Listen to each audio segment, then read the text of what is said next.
Hello everyone, how was your day? I'm really happy to finally sit down with my microphone after a long day and share some of my mysterious experiences with you. Even better, they might help you fall asleep a little easier. So, have you subscribed to the channel and turned on notifications yet? Don't wait any longer. Thank you so much for all your continued love and support for the Paranormal M channel. Now, let's dive into today's stories. So, for a long stretch of my life, my job was basically the road. I traveled full-time, like 100% travel, for close to 20 years. Always during the day, always logging long hours. And a lot of it was on those empty interstate runs, where you can go 15 or 20 minutes without seeing another soul. And I should tell you up front, I'm not a casual driver.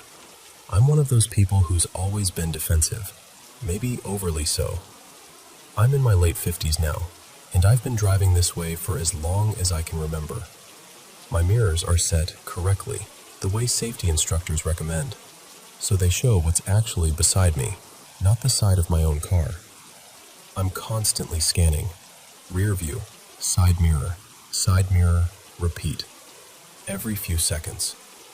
It's almost automatic, like breathing. I always know where everyone is.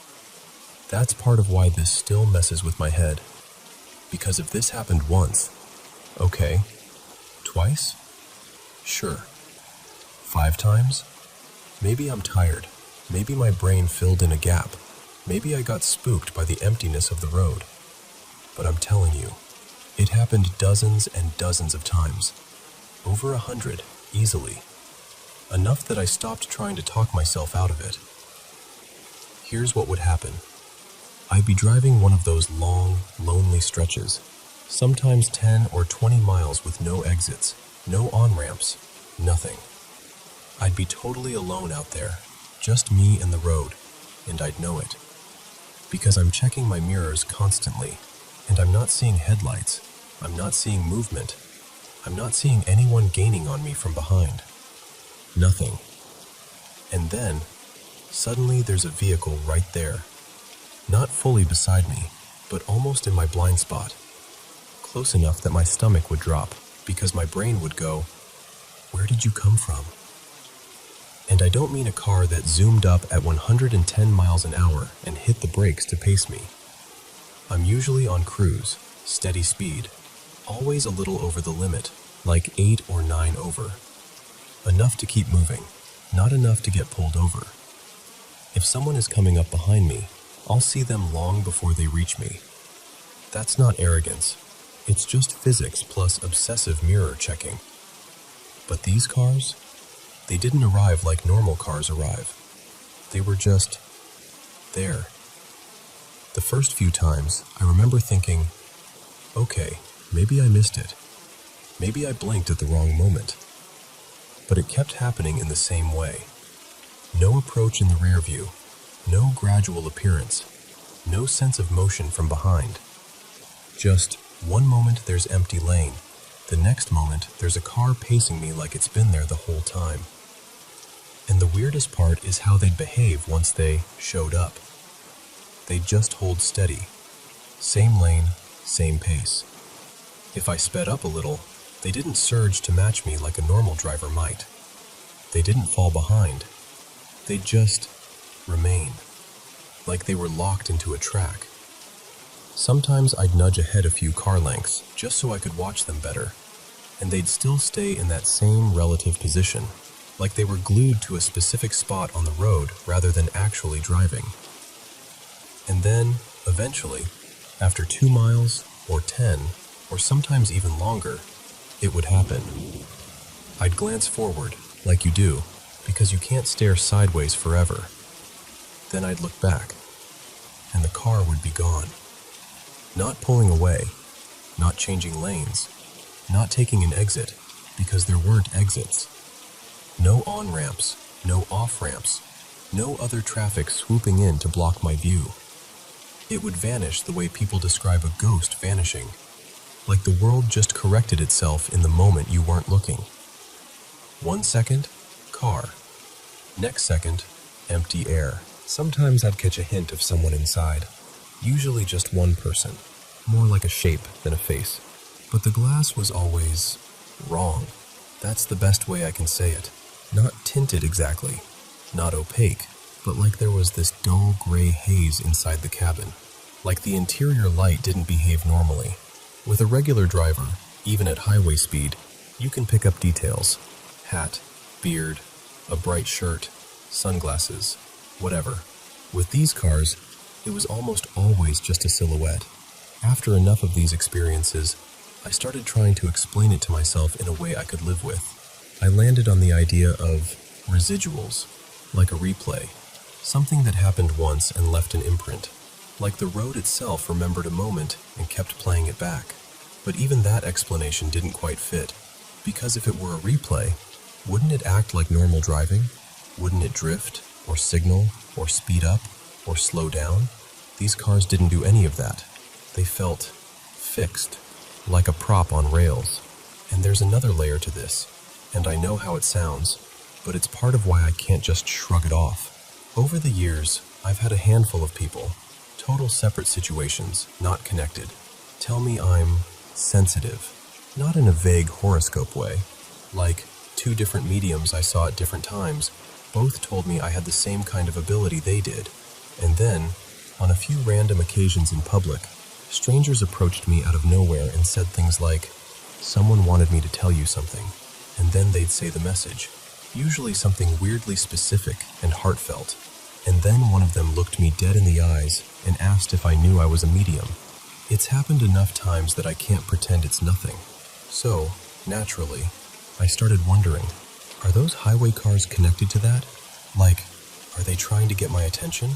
Are they deceased drivers? Or something that's not fully here, drifting into my awareness because I'm, I don't know, tuned differently?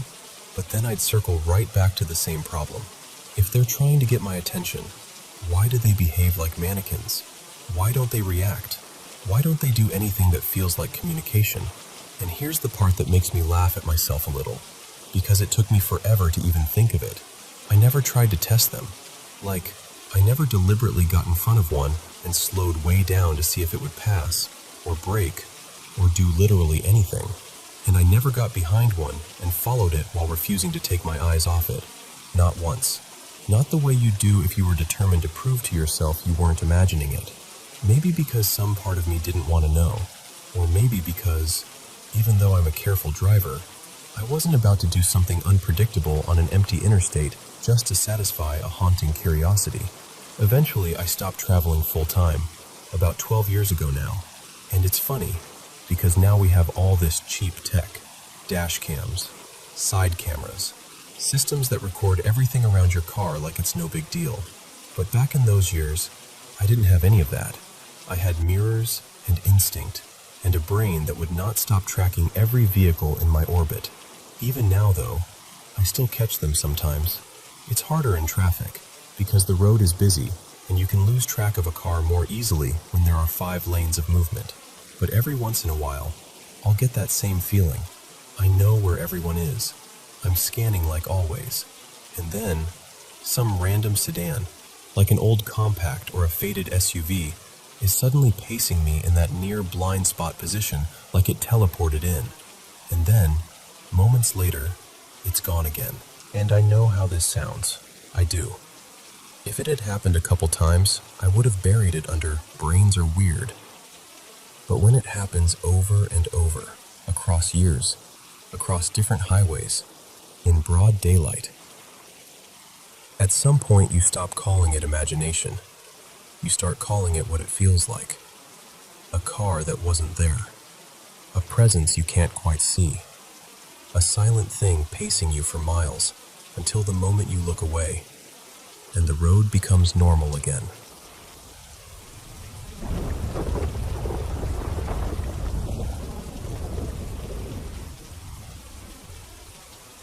So, my brother Evan died a little over 3 years ago. It was sudden and brutal. He was driving home, and a drunk driver crossed the line and hit him head-on. For a long time, it felt like my whole life got split into before and after. The first year was honestly just survival. Then, slowly, painfully, I started to function again. I wouldn't say it ever stops hurting, but it stops swallowing you whole every second. Anyway, about 5 months ago, I went out with a couple friends to this arcade place. One of those loud, bright, chaotic spots where you can eat greasy food and play games until your hands cramp. We were trying to keep it light, normal, like real life. My friend Miles got locked in on this Pac-Man machine like it was a personal mission. He kept talking about getting to some ridiculous level, and I was cheering him on, half laughing, half zoned out the way you do when you're in a crowd, but your brain is elsewhere. At some point, I told him I needed a quick bathroom break. And while I was stepping away, this older guy who'd been kind of chatting with us, friendly, harmless, offered to hold Miles' spot so nobody jumped in and messed up his run. Miles was thrilled. I remember thinking, okay, cool, people can be decent. So I'm walking toward the bathrooms, weaving through noise and flashing screens, and I pass this enclosed game, like one of those sit-ins where you're inside the little booth. I think it was some kind of monster shooter game. 2 people were sitting in there, a woman and a guy. I should have just kept walking. That's the thing, I always just keep walking. But I heard a voice, just a laugh, like a single sound, and something in my body reacted before my mind could catch up. My stomach dropped so hard it felt physical. I slowed down and looked back. And I told myself not to be stupid. Don't do this to yourself. But I edged closer anyway and tried to peek inside without being obvious, just enough to confirm I was wrong.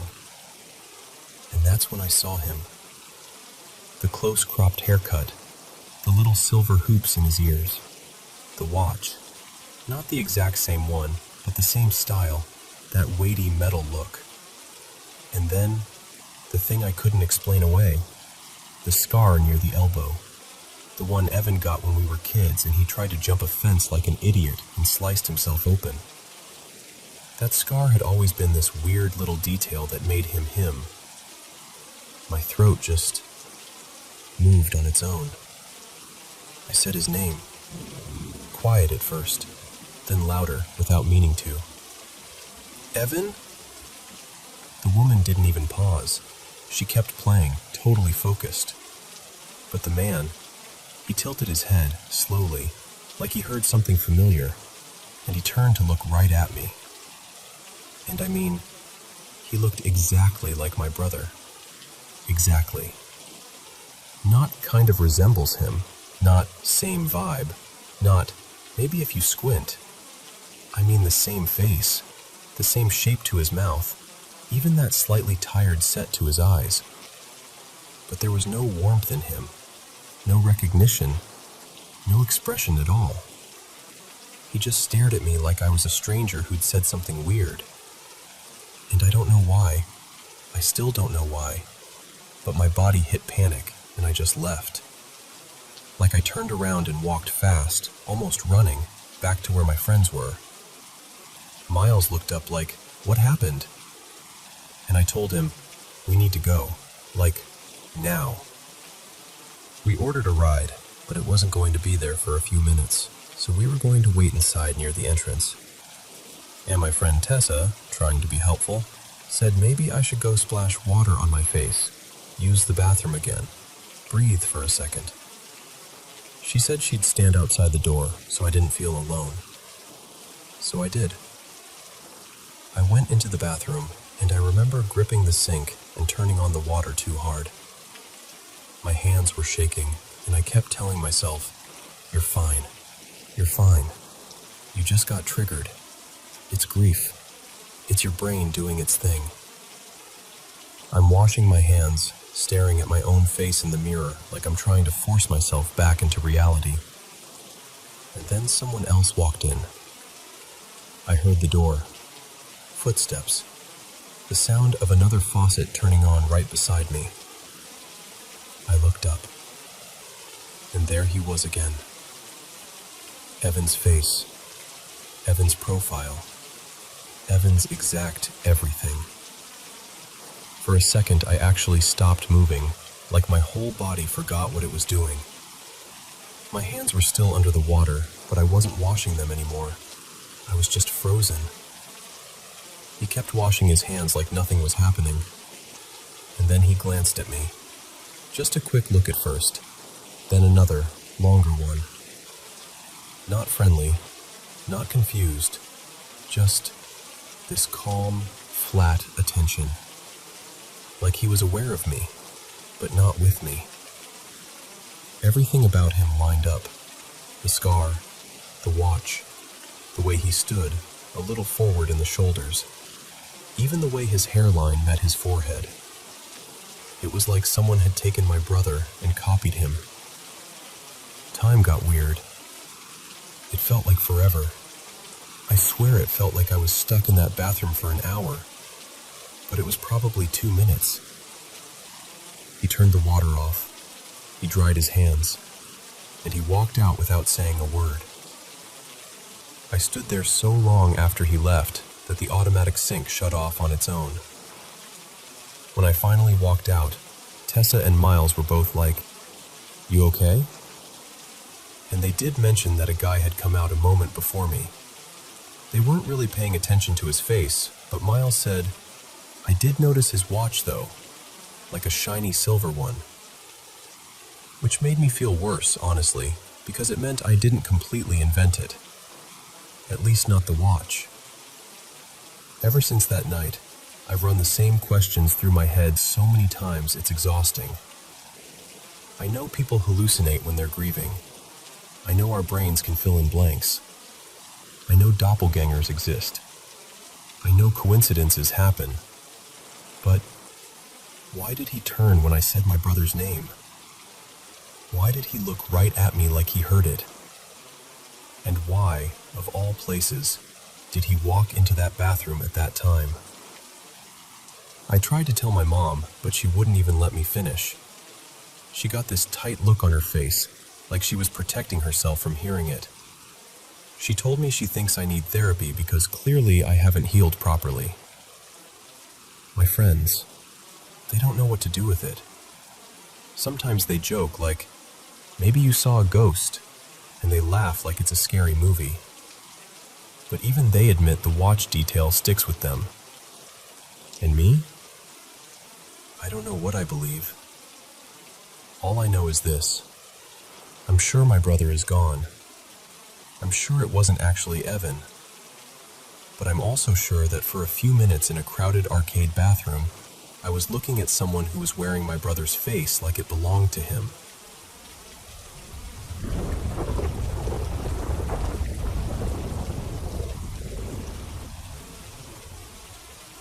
So, 2 days ago, my husband, Eli, and I went to Hollywood Forever Cemetery. It's a place we end up a lot, honestly. There's a particular celebrity grave we visit pretty regularly, sometimes even weekly when it's hot out and we're looking for a quiet walk. We're heading there like we always do, and as we pass this completely ordinary-looking grave, nothing dramatic, no huge monument, just a normal marker, I have this weird little moment, like a snap of a memory that isn't mine. I remember seeing a young guy standing near it, and in that memory, he looks straight at me and says, clear as anything, "Hey, we were born the same year." I stop walking. My stomach does that drop thing. I turn to Eli and I start to say, "This is going to sound awful, but..." And then I cut myself off, because part of me is hoping I'm wrong. Part of me is hoping my brain is just doing some spooky pattern nonsense. So I walk back to the grave to check, like I'm proving something to myself. There are little succulents planted around the base of the marker, and I gently move them aside, almost like I'm stalling, like if I take long enough, maybe the numbers won't be what I think they are. And there it is. 1978. Not my year exactly, but close enough to hit the same nerve. Close enough that my whole body goes cold anyway. Eli comes over, and I can't even speak. I just point. He looks at it, then looks at me, and I can tell he's trying to translate what he thinks just happened. He says something like, "Maybe you heard same generation, or you thought of your own year and your brain filled in the rest." But that's the thing. I didn't think it. It arrived fully formed, like a line delivered. I try to act normal after that, like, okay, weird coincidence, moving on. Because what else do you do? How do you not make a big deal out of something that makes your spine feel like it's vibrating? But on the way out, I can't help it. I stop by the grave again. I tell myself it's just curiosity, just checking.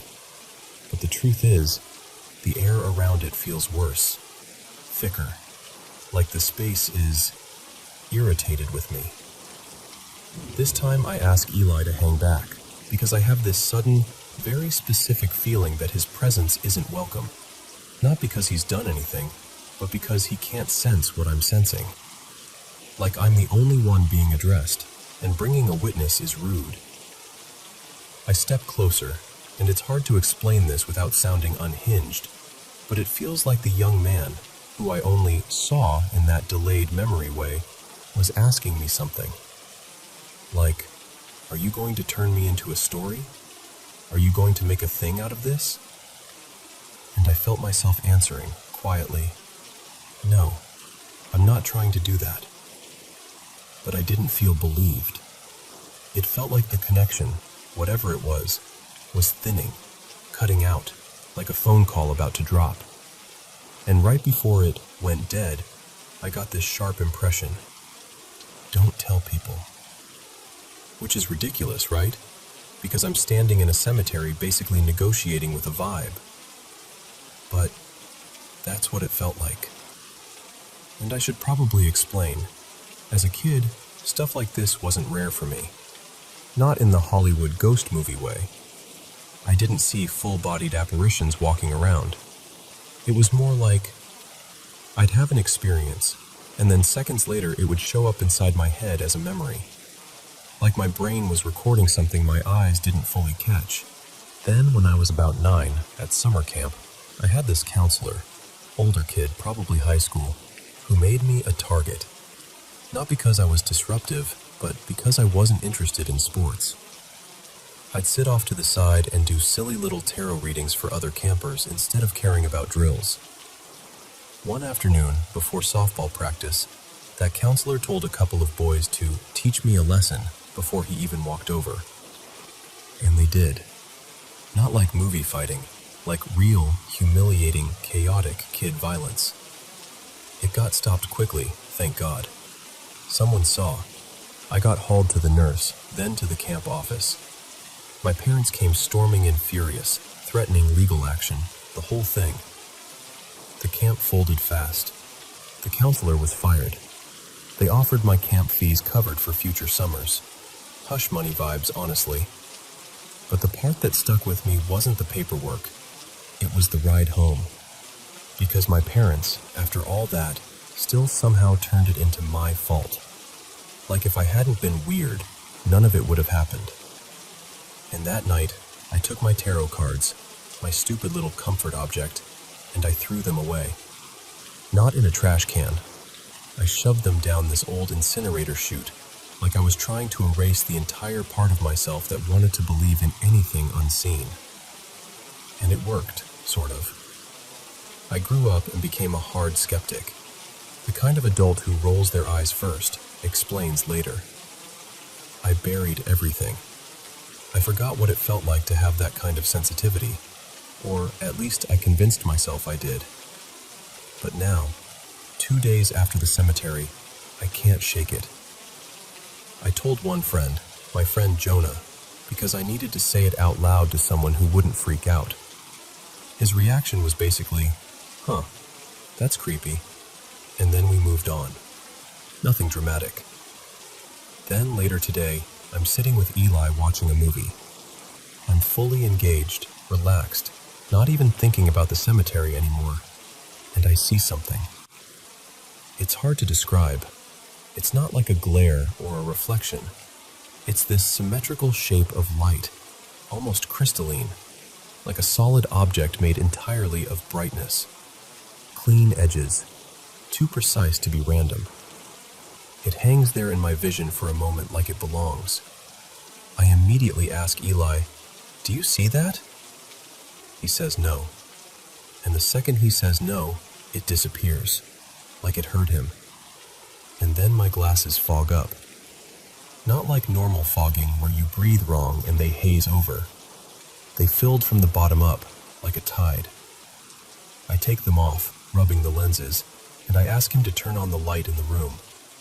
He fumbles for it for a second, and my vision is still blurry because without my glasses, everything's soft around the edges. Then he finally flips the light on, and suddenly everything is perfectly clear. Not better, not adjusted, clear, like my eyes snapped into focus without the lenses. I just sat there holding my glasses in my hands, feeling that same heavy, sour energy I felt standing by the grave. And that's the part that scares me the most. Because the cemetery thing could be coincidence, a stray thought, a creepy alignment of dates and imagination and grief in the air. But that light, whatever that was, it felt connected, like the same thread tugging again. And I don't like what it feels like when it tugs.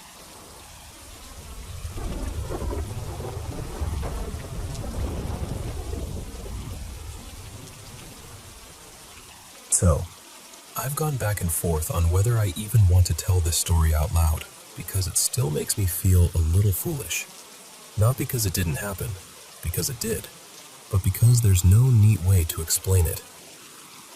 Back in summer of 2022, my partner, Evan, and I agreed to stay at our friend Marisol's place while she and her husband were out of town. It was one of those easy favor situations. Water the plants, keep an eye on the house, enjoy having a little space. And from the moment we pulled into the driveway, something felt off. I didn't see a ghost or hear voices or anything dramatic like that. It was more like my body knew something my brain hadn't caught up with. Within the first hour, I started telling Evan, "I feel weird." That was the only word I had. Weird. Foggy. Like I was walking through a thin layer of static. At first, we blamed the house itself. It was an older home. This was in Central Texas, and it was brutally hot outside. And little things kept going wrong. The Wi-Fi would drop out constantly. The air conditioning struggled and then fully quit one afternoon. There were bugs in places you don't want bugs. Annoying, but plausible. But then the stranger things started stacking up, and that's when it got hard to keep shrugging it all off. The first incident was me getting locked out. I went out the back sliding door, and somehow the lock flipped when I slid it shut. I remember laughing at myself like, okay, I'm just clumsy. Fine. But the second time, I still don't know what to do with it. I ran out the front door to grab something from my car. I was gone maybe 15 seconds.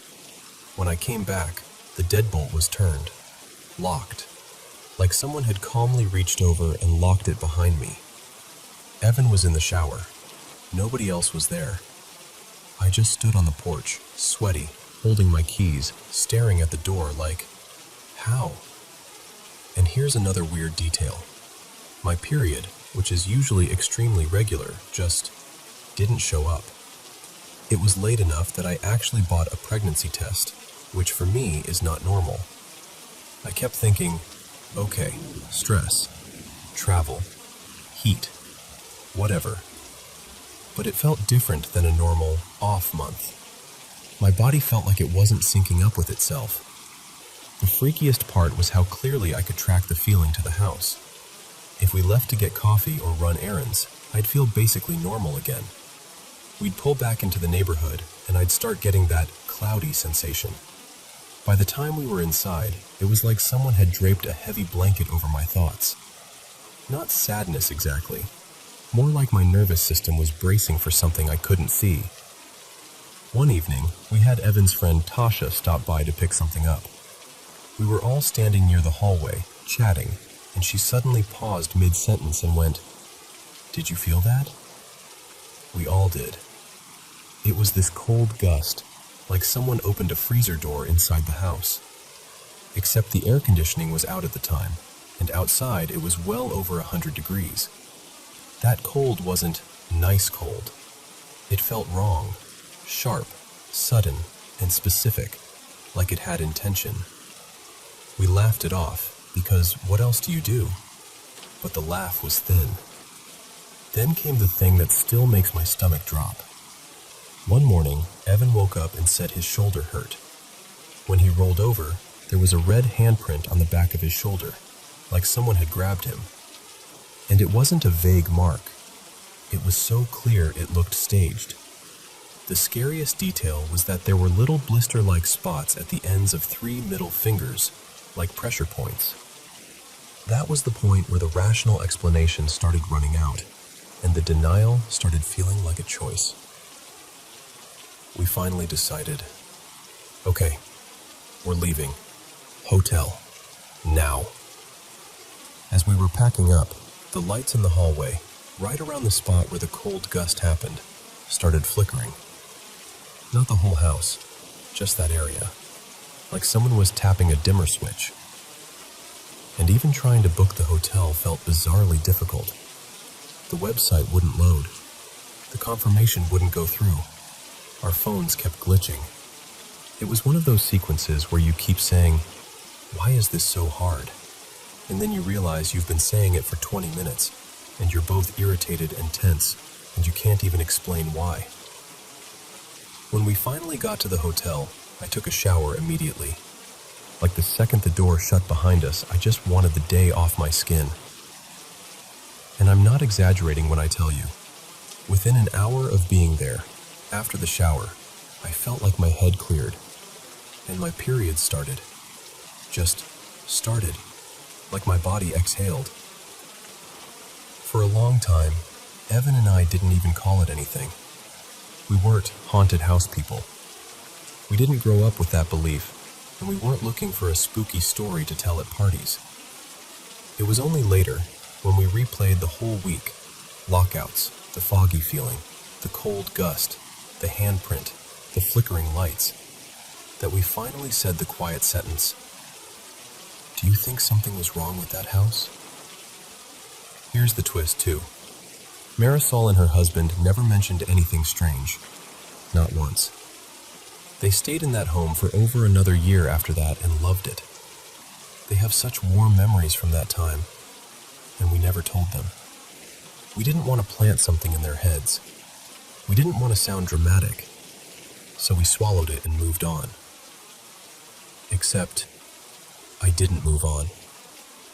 A few weeks later, I started getting this nagging pain in my lower abdomen. At first, I thought it was a bladder infection. I did all the home remedy things, water, supplements, the whole "maybe it'll pass" routine. I even went to an acupuncturist and tried to treat it gently, naturally, like I always try to do. But it didn't go away. Eventually, after actual medical appointments and tests, I found out I had a uterine infection connected to my IUD. Not an STD, just an infection that had taken hold. I had the IUD removed, did the treatment my doctor prescribed, and I thought, okay, that's it. We fixed it. Then, months later, it came back. Another round. Then a second round. Stronger antibiotics, back to back. And after that, my body just didn't feel like my body for a long time. The abdominal pain lingered, and I started suspecting my gut was suffering from everything my system had been through. Digestion off, energy off, everything just fragile. And my mental health took a hit too. I've had mild anxiety and depression in the past, nothing I couldn't usually manage. But during that year, it felt disruptive in a way I hadn't experienced before. Like my baseline shifted. Like I couldn't get back to myself. I'd be doing the same healthy routines, eating well, exercising, spending money on supplements and doctors and all the things, and still feeling like I was treading water. It got to the point where I had to take time off work, and I can't even explain how defeating that felt. Like I'd done everything right and still ended up flattened. This past year, I started a gut healing protocol and eventually antidepressants, and I am doing better, physically and mentally. I can feel myself coming back online, but I still have this thread in my mind that I can't quite cut, and I know how that sounds. I do. I can hear myself saying it and wanting to immediately follow with, but I'm not saying I believe in ghosts. I'm not even trying to convince anyone of anything. I'm just telling you what it felt like. It felt like walking into a place where my body didn't want to be. It felt like leaving and suddenly breathing again. And it felt like something in me never fully settled after. And I guess that's why I'm sharing it now, because I don't need a scary label for it. I just want to understand whether an experience that intense, whatever it was, can leave marks that last longer than the week it happened. And if it can, I want to know how people actually heal from that.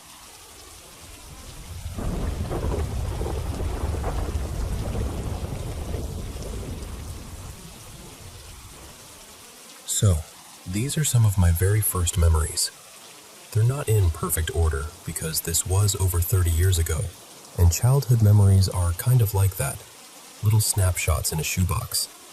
But they all happened in the same place, this older house in Austell, the one I grew up in for a while. And what's funny is, after all of this, I never had anything like it happen again. Not once. Part of me honestly wishes I had, just for the proof of it. Like, come on, universe, give me a sequel. Anyway, when I was little, I had this toy record player, bright plastic, the kind with those thick, chunky records you could practically use as coasters. I was sitting there messing with it one afternoon, and out of nowhere, sound started coming out of the speaker. Not the normal, scratchy toy sound either. It was like something real was trying to come through.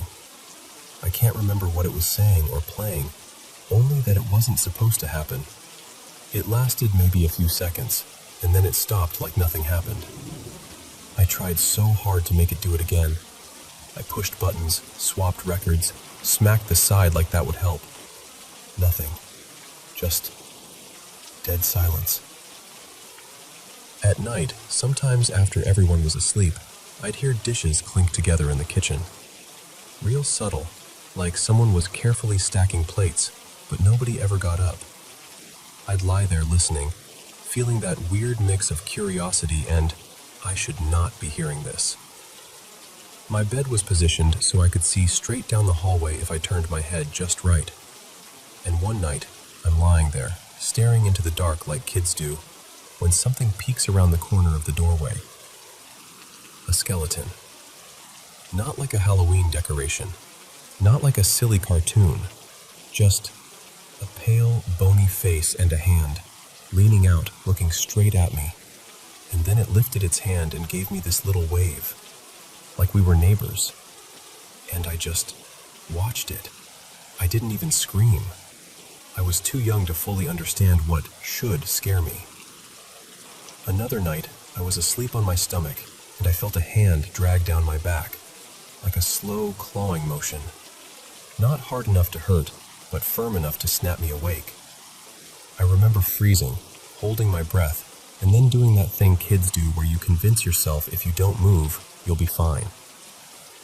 The next morning, I asked my parents, my mom, Renee, and my dad, Mark, if either of them had come into my room. They both looked genuinely confused and said no. And honestly, the early stuff didn't terrify me. It was just strange. Like the house had its own little secrets. But the next things, those scared me. And I'm telling you, these are as clear in my head as if they happened last week. One night, I woke up and my bed was moving. Not shaking like a passing truck, not wobbling like a kid climbing in. Moving, shifting, lifting, like it couldn't decide if it wanted to stay on the floor or float. And then I heard two men talking, calm, like they were having a conversation in another room, except they weren't in another room. They were right there, in the dark, near me. I remember whispering, really small, "Hey?" And one of the voices immediately snapped back, "Be quiet, kid." Not yelling, just sharp, final. So I did what any sensible child would do. I shut my mouth, pulled the covers over my head, and stayed there like a statue until morning. And that became the pattern. If something impossible happened, I hid and waited for daylight to save me. Not long after that came the one that still makes my stomach tighten when I think about it, and she started praying with me. The bedtime prayer. Now I lay me down to sleep. I pray the Lord my soul to keep. I was half asleep, listening, letting the rhythm calm me down. And right in the middle of it, she started to fade. Not like she stood up and left, not like she walked away. She just thinned out, like fog, like someone turning down a dimmer switch on a person. I panicked. I sat up and screamed, full volume, "Mama!" Just screaming for her like my whole life depended on it. And here's the part that messes with me the most. It felt like my voice didn't go anywhere, like the sound stayed trapped in my room, like I was screaming inside a bubble. Because a second later, my real mom, Renee, came rushing out of my sister Tessa's room into my doorway, hair a mess, eyes wide, like I'd startled her. But not like she'd heard me, more like she'd sensed something was wrong. And right behind her, this is the part I can still see if I close my eyes. Soldiers came running past her in full uniform. Not one, several. Boots pounding, moving fast, like they were charging through the house. My mom didn't react to them, not even a flinch. And I just vanished under the covers again, like that blanket could make me invisible. Then there's the last one, the final story. The one that has such a bizarre detail that I almost hate saying it out loud, because it sounds like something you'd make up. I got out of bed and went to my parents' room. I climbed in between them the way little kids do when they need safety. They were both deeply asleep, like not even stirring. I lay there for a minute, finally calming down, and then I heard a voice, low and close. "Hey, kid." I looked toward the foot of the bed, and sitting there, clear as day, was a ventriloquist doll. Not a cute toy, a real-looking one, with that stiff posture and that grin that doesn't feel friendly. I didn't know who it was back then. I learned later it looked exactly like that old character, the classic dummy people call Charlie. But at the time, it was just a talking doll at the end of my parents' bed. It asked me my name. Then it asked my mom's name, my dad's name. Just questions, casual, like it was taking notes. And the more it asked, the colder I felt inside, because it wasn't playful, it wasn't joking. It was curious in a way that felt wrong, like it didn't belong there but wanted to. So I did my usual move. I hid, pulled the covers up, squeezed my eyes shut, and waited until my fear ran out of oxygen. Years later, I actually wrote the people who live in that house now. I just asked if anything strange had ever happened to them. I didn't accuse, didn't get dramatic, just asked. They never responded. And that's it. Those are the Austell memories, little flashes of impossible things. Sometimes I wonder if the house was haunted, or if childhood has some doorway we grow out of. Like when you're young, you're tuned to a station nobody else can hear, and eventually, you lose the signal. But I swear, those nights felt real.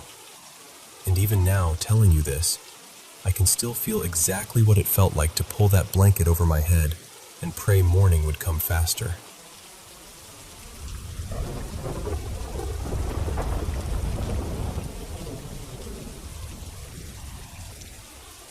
So, I'm going to start by saying I can't prove any of this. No video, no photo, nothing like that. And I'm still the kind of person who questions everything. but I wanted to share this anyway because it genuinely brought me some comfort. And maybe you can tell me what you think. I lost my mom a few days ago, and honestly, it's been brutal. I've never lost someone that close to me before, and I wasn't prepared for how exhausting grief is. Like, not just emotionally, physically too. It feels like my whole body has been carrying something heavy.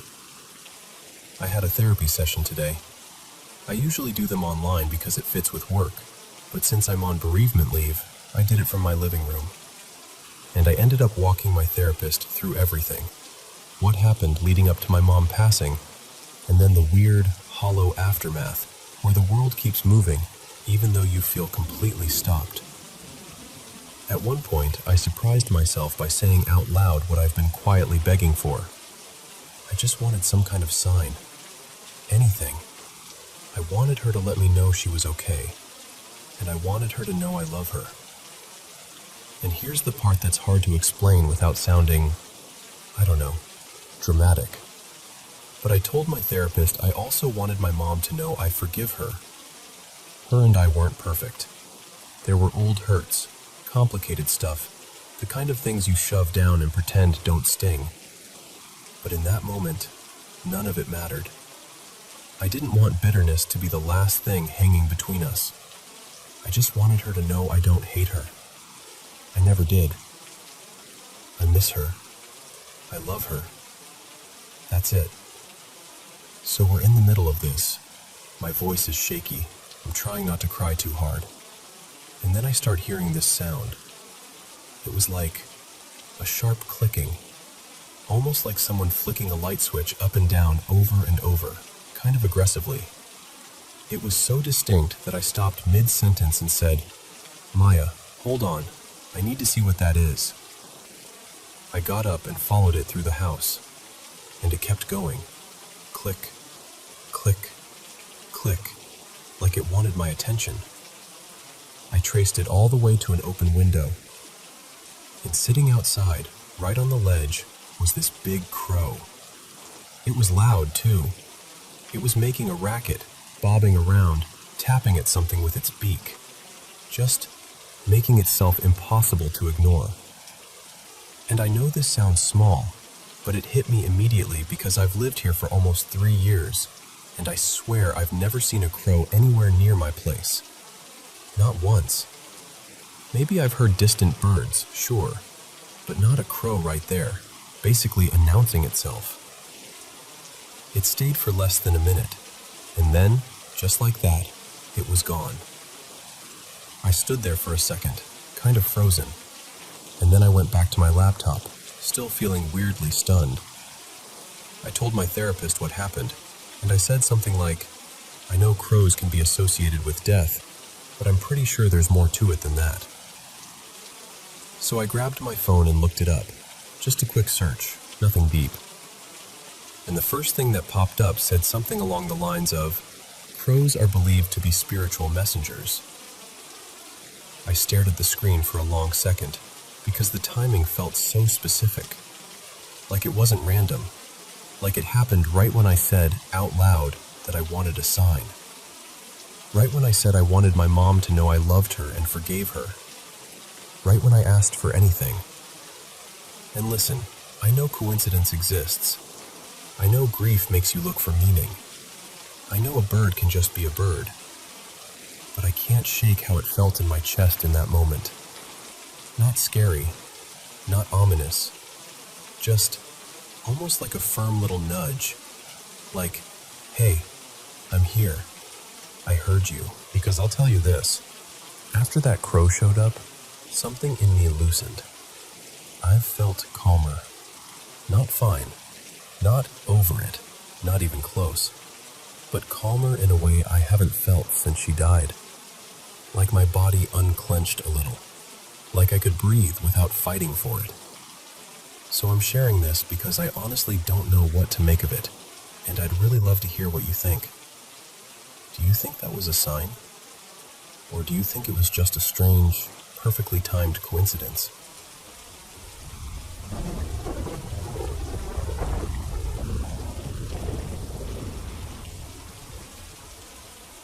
So, this happened not long ago, maybe an hour and a half back. I woke up in that way where your eyes are open, but your body still feels like it's halfway in a dream.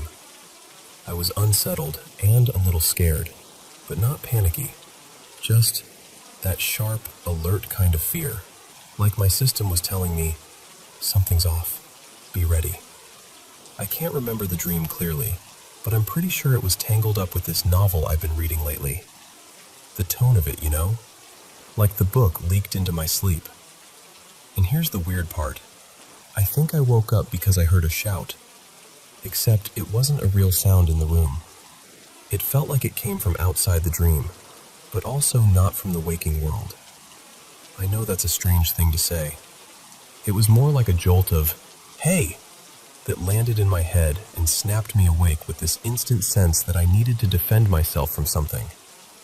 My bedside lamp was on. I'd apparently fallen asleep with it that way, and a couple other lights down the hall were on too. Not the main hallway light, but enough to spill a soft glow toward my doorway. And then I saw it.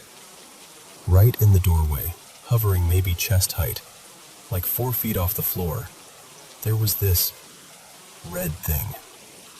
Not a person, not a shadow, not a shape I could name. It was about as long as my hand, maybe 8 or 9 inches, and it looked like a short line of round beads, 5 or 6 little spheres, all connected in a rough row, like beads on a string. They weren't spinning or flying around. They were vibrating, just trembling in place. I got out of bed, and I remember grabbing my quilt like it was a shield. That's the best way I can describe it. I didn't dramatically decide to do that. My body just did it. My emotional state didn't really change as I moved closer. I didn't feel this wave of evil or anything like that. No sense of a presence trying to communicate. I also didn't feel calm. It was more like my fear stayed steady.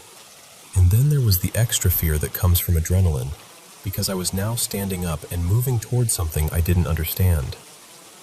As I got closer, I felt this thrumming sensation, like when a hummingbird or a big insect hovers close to your ear, and you feel that vibration more than you actually hear it. I don't think it was a sound exactly, just a physical feeling pulse in the air.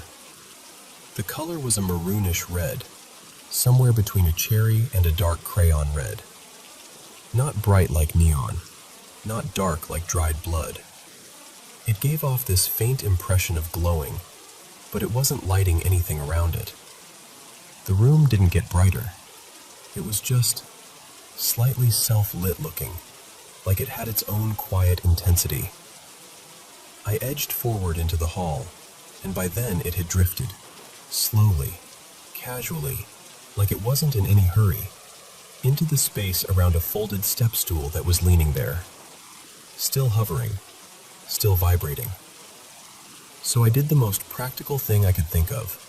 I threw the quilt over the step stool like I was trapping a cat or covering a box, and then I backed up a couple steps and just stared at it, heart thumping, trying to decide what to do next. A minute or two passed where nothing happened, and then, this is the part that made my stomach drop, because it felt so mechanical. The quilt bulged near the bottom, close to the floor. Not the whole blanket shifting or sliding, more like something pressed outward from underneath, about 6 inches off the ground, and then released. The fabric pushed out and fell back in exactly the way it would if something small had slipped out from under it. And there were 2 details that made it harder for me to brush off. First, the dog. His name's Boone, and he's the kind of dog who thinks his entire job is to announce reality to the whole neighborhood. He barks at squirrels, wind, delivery trucks, his own reflection, anything. He's also the type who usually plants himself between me and anything unfamiliar, especially in that part of the house. But during all of this, he wasn't there. Not guarding, not investigating, not even curious. A few minutes later, he was back in his usual spot like nothing had happened, calm as could be. Even now, he's lying near my door, relaxed, not acting spooked at all. Second, my mom. She's in the room next door right now, staying with us. She's been fighting cancer for years, and we're close to the end of that road. Not like tonight or tomorrow, but close enough that everything has that quiet heaviness in it, like the air itself is aware. So when something strange happens in the house, especially at night, it's hard not to wonder if it means anything, or if my brain is just scanning for meaning because of the emotional pressure of this time. And honestly, if it weren't for that quilt movement at the end, after I'd been awake for a couple minutes, after I'd walked around, I'd probably shrug and say it was one of those half-dream things that sometimes bleed into waking, like sleep paralysis without the paralysis. I've had moments where I swear I'm seeing something, and it turns out to be a tiny LED on a smoke detector, or a reflection off a glass surface. Just my brain finishing a dream sentence while my eyes are already open. But that bulge, the something exiting feeling, that's what stuck. So that's where I'm at. Not trying to turn it into a horror story, not claiming I know what it was, just wanting to know whether this kind of thing matches anything other people report, and whether there's anything I should be mindful of if it happens again.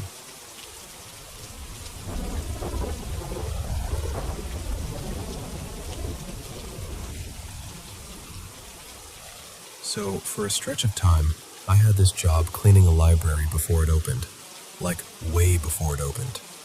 I'd show up while it was still dark out, let myself in, do my whole routine in this big, quiet building, and be finished long before the staff or the early patrons ever arrived. Honestly, it was kind of perfect. Peaceful. Just me, a mop, and the echo of my own footsteps. Sometimes I miss it. The thing is, this library had a history. A couple of years before I started working there, someone had been killed inside the building. Just a horrible, heartbreaking situation. And I'm not even kidding. I'd completely forgotten it was that library when I took the job. It didn't click until I'd already been there a while, and when it finally hit me, it was like, oh, right, this place. Now, I'm not saying the building felt spooky because of that. I mean, it did feel eerie, but a huge, empty library at 5:30 in the morning, with the lights buzzing and the rest of the world still asleep, that's creepy on its own. You don't need ghosts for that. But the first thing that started getting to me was the bathrooms. Everything in there was motion activated. Sinks, toilets, the whole deal. And every time I'd get close to the front entrance from outside, I'd hear it. A bunch of sinks and toilets triggering at once, like a little chain reaction of sensor clicks and running water somewhere deep inside the building. At first, I didn't think much of it. I figured the sensors were just touchy, cheap system, old wiring, whatever. Except, it always stopped a few minutes after I came in, and I didn't put that together until later, like weeks later, maybe longer. Because when you're tired and it's dark and you're just trying to get your shift done, your brain will excuse a lot. Eventually, I mentioned it to someone I knew who worked there during normal hours, my friend Lena, and she kind of frowned and said, "That doesn't happen during the day, like, ever." She told me maybe one sink might misfire occasionally, sure, but a whole bunch at once? No, not a thing. And that's when I started thinking, okay, that's weird. But listen, if there was something lingering in there, and all it did was throw a little tantrum by setting off the sinks when I showed up, I could live with that. Honestly, I'd be annoyed too if I was trying to rest eternally and some guy comes stomping in at dawn with a bucket and disinfectant. Then one morning, this is the part that still feels so clear when I think back. I was in the main entry area, wringing out a cleaning rag over my cart. My head was down. The library was silent, like it always was, and I had a straight line of sight to the front doors from where I stood. And the doors started rattling. Not the wind caught it kind of rattle, The kind where you can tell someone's on the other side, tugging on the handle, testing it, trying to get in. Now, that actually wasn't unheard of. Sometimes someone would show up early because the outdoor book return would jam, or they'd see the lights on and assume we were open, or they'd just be confused. So I didn't look up right away. I just kept wringing the cloth like, "Hold on, I'll get to you in a second." The rattling kept going for another beat, and then I heard footsteps. Clear as day, firm steps on the entry carpet, moving inward, coming toward where I was standing. And then, nothing. Total silence. No door opening, no greeting, no shuffling. Just footsteps that seemed to start and then stop, like someone hit a mute button on reality. I still remember the exact feeling in my stomach, like my body had already accepted the answer before my eyes confirmed it. When I finally looked up, of course, empty. The doors were shut. The entryway was blank. No person, no shadow, no movement. Just me, standing there with a damp cloth in my hands, suddenly very aware of how big and hollow that building was. And the strangest part? It didn't terrify me the way you'd expect. I think by then I'd already decided the place had something going on, and it had never felt aggressive. Annoyed, maybe. Restless, but not mean. So it was more like being startled by an unexpected roommate. Like, "Oh, you're here again."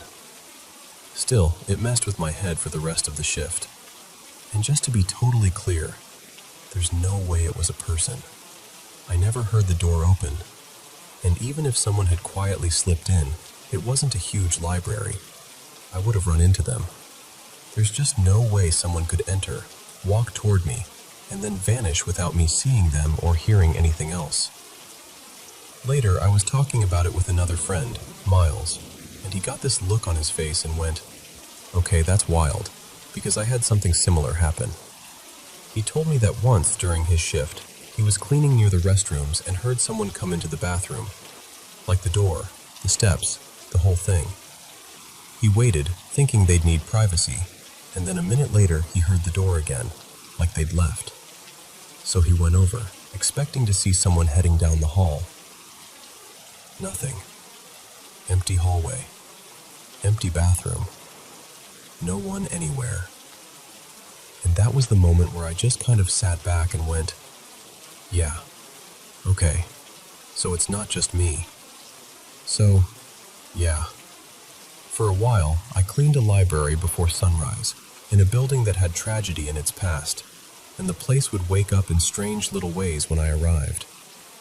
And I'm not saying I know what it was. I'm just saying, it definitely felt like I wasn't always alone in there.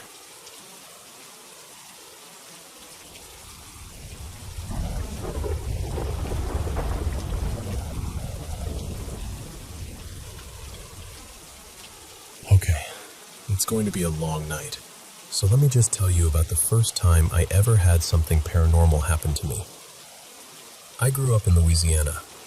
Swamps, old cemeteries, porch stories, the whole vibe. Everybody there has folklore they swear is real. But honestly, I never had my own ghost story back home. Just the ones you hear from somebody's cousin's friend who wouldn't lie about this. My first real encounter didn't happen until after I moved to California. So, where I live now, there's this apartment complex with a pool in the middle courtyard. During the day, it's a zoo. Kids, music, people yelling across the water like they're trying to communicate with dolphins. The posted hours say it closes at 10 p.m., but nobody enforces it. The gate doesn't even latch right half the time, so the rules are mostly just decorative. That night, my roommates had friends over and the apartment was loud. I was trying to read, but it was impossible. So I grabbed my book, my vape, and went downstairs to sit on one of the lounge chairs by the pool.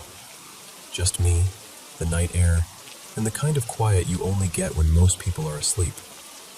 Now, here's the thing. This complex has its own little urban legend. Everybody who's lived here for more than 5 minutes has heard it. Supposedly, a child drowned in the pool years ago, and the kid still hangs around. The details shift depending on who's telling it, like a campfire story that's been passed through too many mouths. One version says the child was left unattended, and people sometimes hear him wandering the breezeways calling for his mom.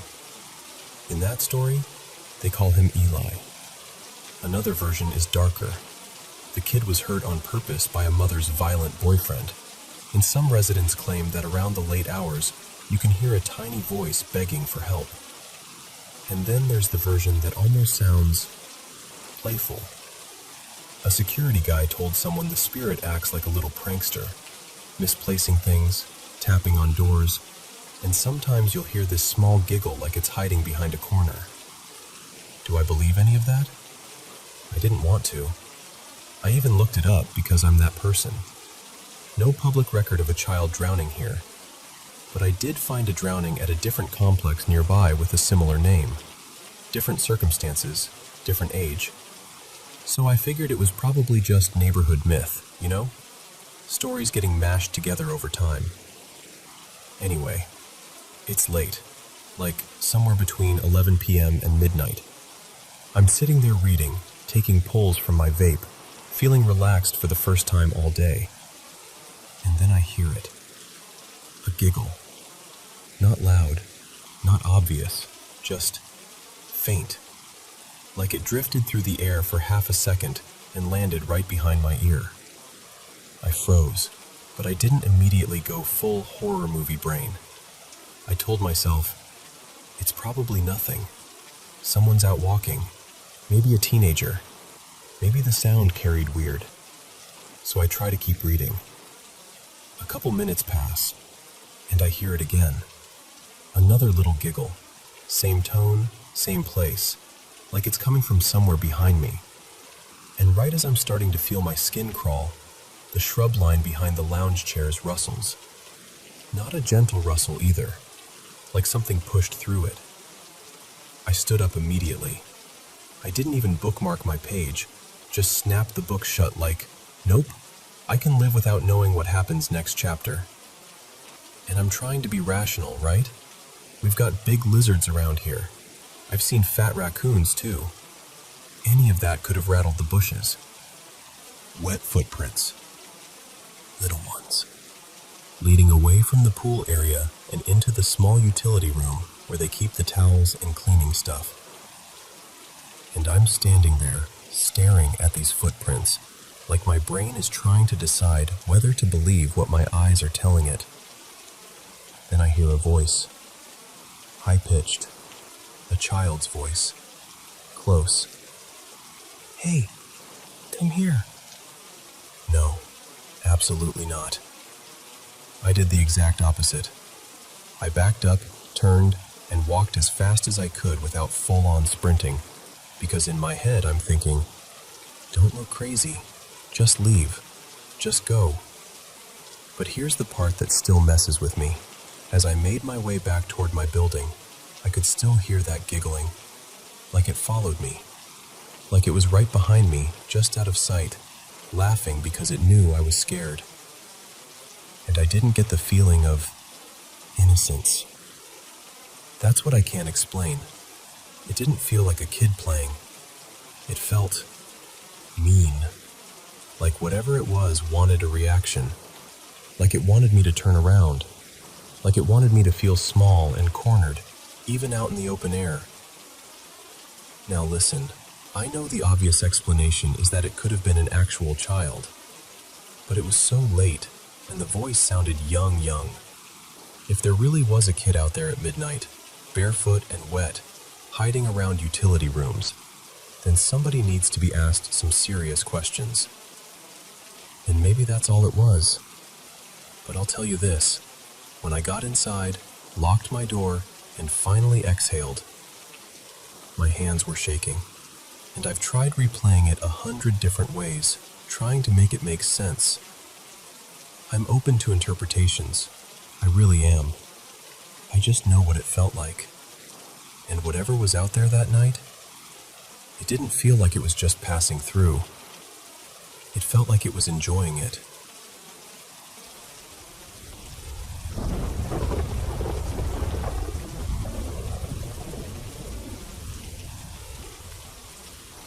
Hey, I'm going to try telling this again, just softer this time.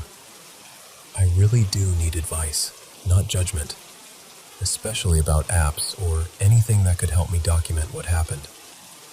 So a few nights ago, the AC in my room was acting up. The house was warm and sticky, and I couldn't get comfortable, so I moved into the guest room because it has that little window unit that actually works. I climbed into bed, turned the lamp off, and immediately my cat, her name is Junie, came padding up like she'd been waiting for me. That room is basically her space. She can roam the whole house, but she's always claimed the guest room like it's her kingdom. She crawled right onto my lap and pushed her face into mine, purring like a tiny engine.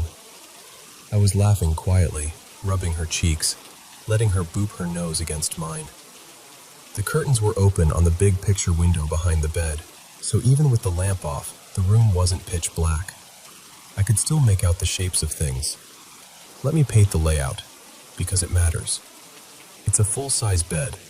Across from it is the wall with the bedroom door and a closet. On the right side of the room, there's the window unit and a dresser.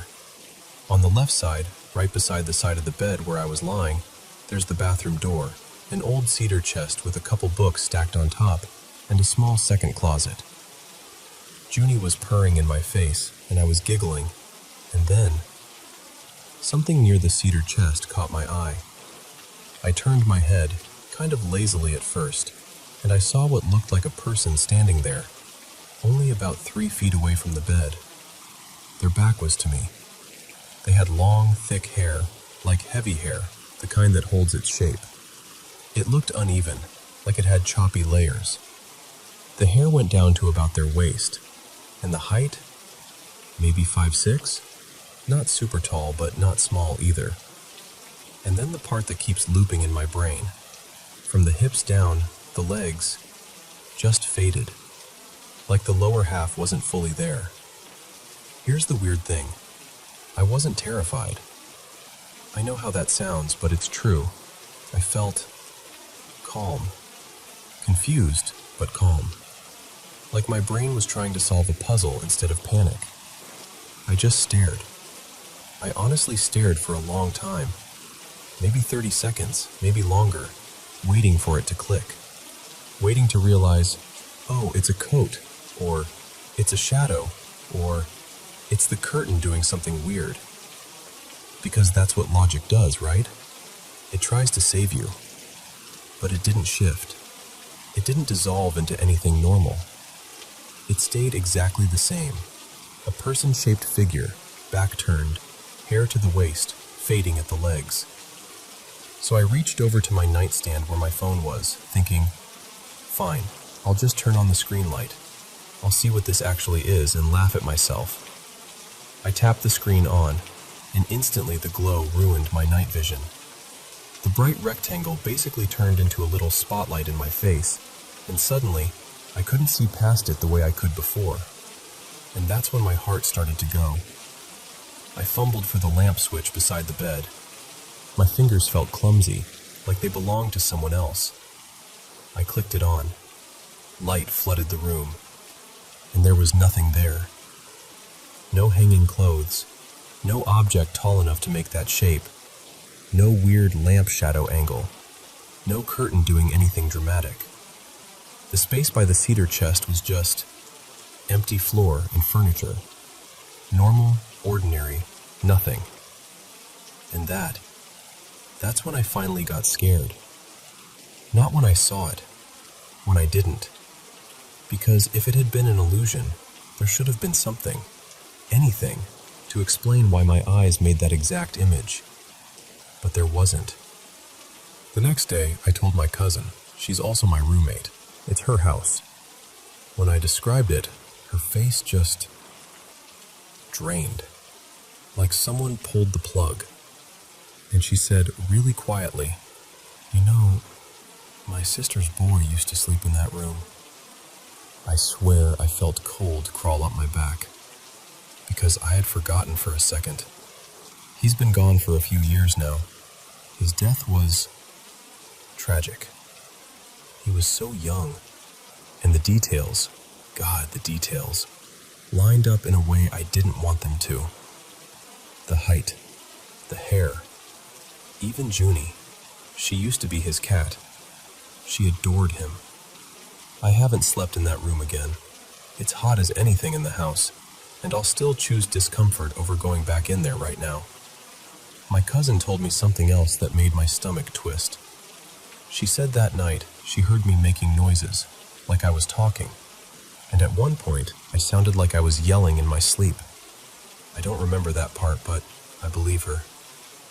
And now I'm stuck in this awful in-between place. I love him. I miss him. And I feel guilty that the thought of that room makes me uneasy, like I'm rejecting him somehow. But I also can't ignore how it felt, how real it looked, how the room offered me zero explanation when the light came on. So I keep thinking, maybe I should try sleeping in there again. Not to provoke anything, not to hunt anything, just to understand what happened. And if something happens again, I want to document it. That's the part I actually need help with. How do you record in the dark without blinding yourself? Are there apps that can record continuously without eating up storage instantly? Is there a way to have a phone start recording only if it detects motion, so I don't have to lie there awake and anxious waiting for something to happen? I don't even know what I'm hoping to prove. I just know I don't want this to stay as a blurry memory in my head that I can't sort out. And I really, really don't want people being cruel about it again. I just need tips, real ones, so I can either rule it out or understand it without feeling like I'm losing my mind.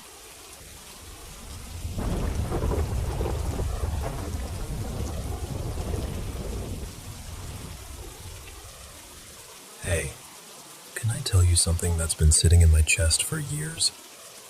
I don't even know where to start, except that I've had this feeling, this heavy, watchful feeling, that something has been trailing me.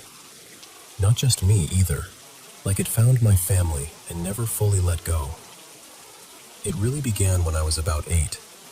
I remember waking up one night and sitting straight up in bed, heart racing, because I swore I saw my grandpa in my bedroom. And beside him, this is the part that still makes my skin prickle, I saw a figure I believed was Jesus. My grandpa looked calm, almost relieved. He spoke to me, gently, like he didn't want to scare me, and he said he was going somewhere better.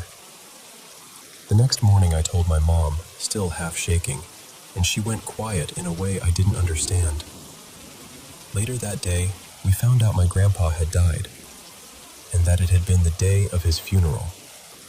I didn't even know there was a funeral. So yeah, that's the first thing that made me wonder if my life had a crack in it, like the world wasn't sealed the way it's supposed to be. Not long after that, I was playing with my toys in the living room, totally alone. Sunlight in the windows, nothing scary about it. And then I heard someone call my name, clear as day. Mila. That's my name, or it was back then. I froze. I called out, "Mom?" But the house stayed quiet. I walked through every room, checked behind doors like a little kid does, trying to be brave, but there was no one. And the weirdest part is, the voice felt familiar, like something I knew, but also like something that didn't belong in my home. I tried to shake it off. I really did. But then there was Corinne. She was this woman my family knew. One of those people who smile a lot, but somehow the air feels colder when they enter a room. My parents thought she was just intense. In hindsight, there was something wrong with her. We didn't understand it at the time. Years later, 3 men connected to her ended up dead, one after another. 2 were ruled suicides. 1 was complicated. And everyone around her had that same uneasy story. I don't know why, but I felt off near her. Back when I was still a kid, She showed my mom this old book. Not a cute little antique. I mean a strange one, like it had weight to it. She said it was some kind of witch book, and she talked about it with this smug confidence, like she had access to things other people didn't.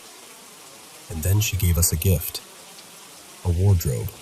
Big, heavy, with a mirror on the door. I hated that mirror. I didn't know why at first, I just hated it. Corinne didn't like me. I could feel it. She used to look at me like I was an obstacle, like she wished my dad belonged to her instead of my mom, like my existence had stolen something from her. That wardrobe ended up in the hallway near my older sister Noemi's room. One afternoon, I walked past and saw a shadow shape, tall, too tall, sitting on Noemi's desk like a person, but wrong, not solid, not human, just a presence shaped like one. I blinked and it was gone, but I didn't forget. After that, my fear started changing. I wasn't just scared of the dark like most kids. I became terrified of being alone in the house, like deeply, irrationally terrified. If someone took the trash out and left me inside for 2 minutes, my chest would tighten. I'd start listening for footsteps that weren't there, and I never outgrew it. And sleep got ugly. I started having intense nightmares and sleep paralysis. The kind where you wake up and can't move, and you know you're in your room, but you also feel like something is in there with you. Sometimes I'd hear breathing. Sometimes I'd hear that same half-familiar voice. It wasn't every night. It was worse in waves, like storms. Eventually, we moved away from Corinne. New place, different neighborhood, fresh start. Everyone acted like we were finally safe. But that's when it got worse. Because for the first time, it wasn't just me. My mom saw shadows. My sister saw them. Even my stepbrother at the time, Lucas, said he kept catching something in the corner of his eye, like a figure slipping behind furniture. We tried to laugh it off. We tried to blame stress, bad lighting, imagination. Then I hit a breaking point. Depression grabbed me by the throat, and I ended up in the hospital after I tried to end my life. I'm not saying that for drama. I'm saying it because that's when I saw him again. There was this old man, hospital clothes, thin gray hair, skin like paper. He was standing at the foot of my bed, looking down. His face wasn't kind. It wasn't neutral. It was cruel. Like he was enjoying the fact that I was trapped there. I told myself I was exhausted, that grief and medication and fluorescent lights can make your mind do weird things. But then I saw him again. Same man, same expression. And when I finally worked up the courage to tell my mom, her face drained. She looked straight at me and said, "I've seen him too." That chilled me in a way I can't explain. After that, he showed up in 2 nightmares and 1 sleep paralysis episode, and then, nothing. Years of quiet. Like he had gotten bored. Or like he was waiting. Then my dad died. Sudden. Brain tumor. So fast it felt unreal. Like the kind of thing that happens to other families, not yours. After that, Noemi developed chronic pain. Then I did too. And then it was diagnosis after diagnosis. My body collecting problems like it couldn't fight anymore. Sometimes I wonder if it's just life.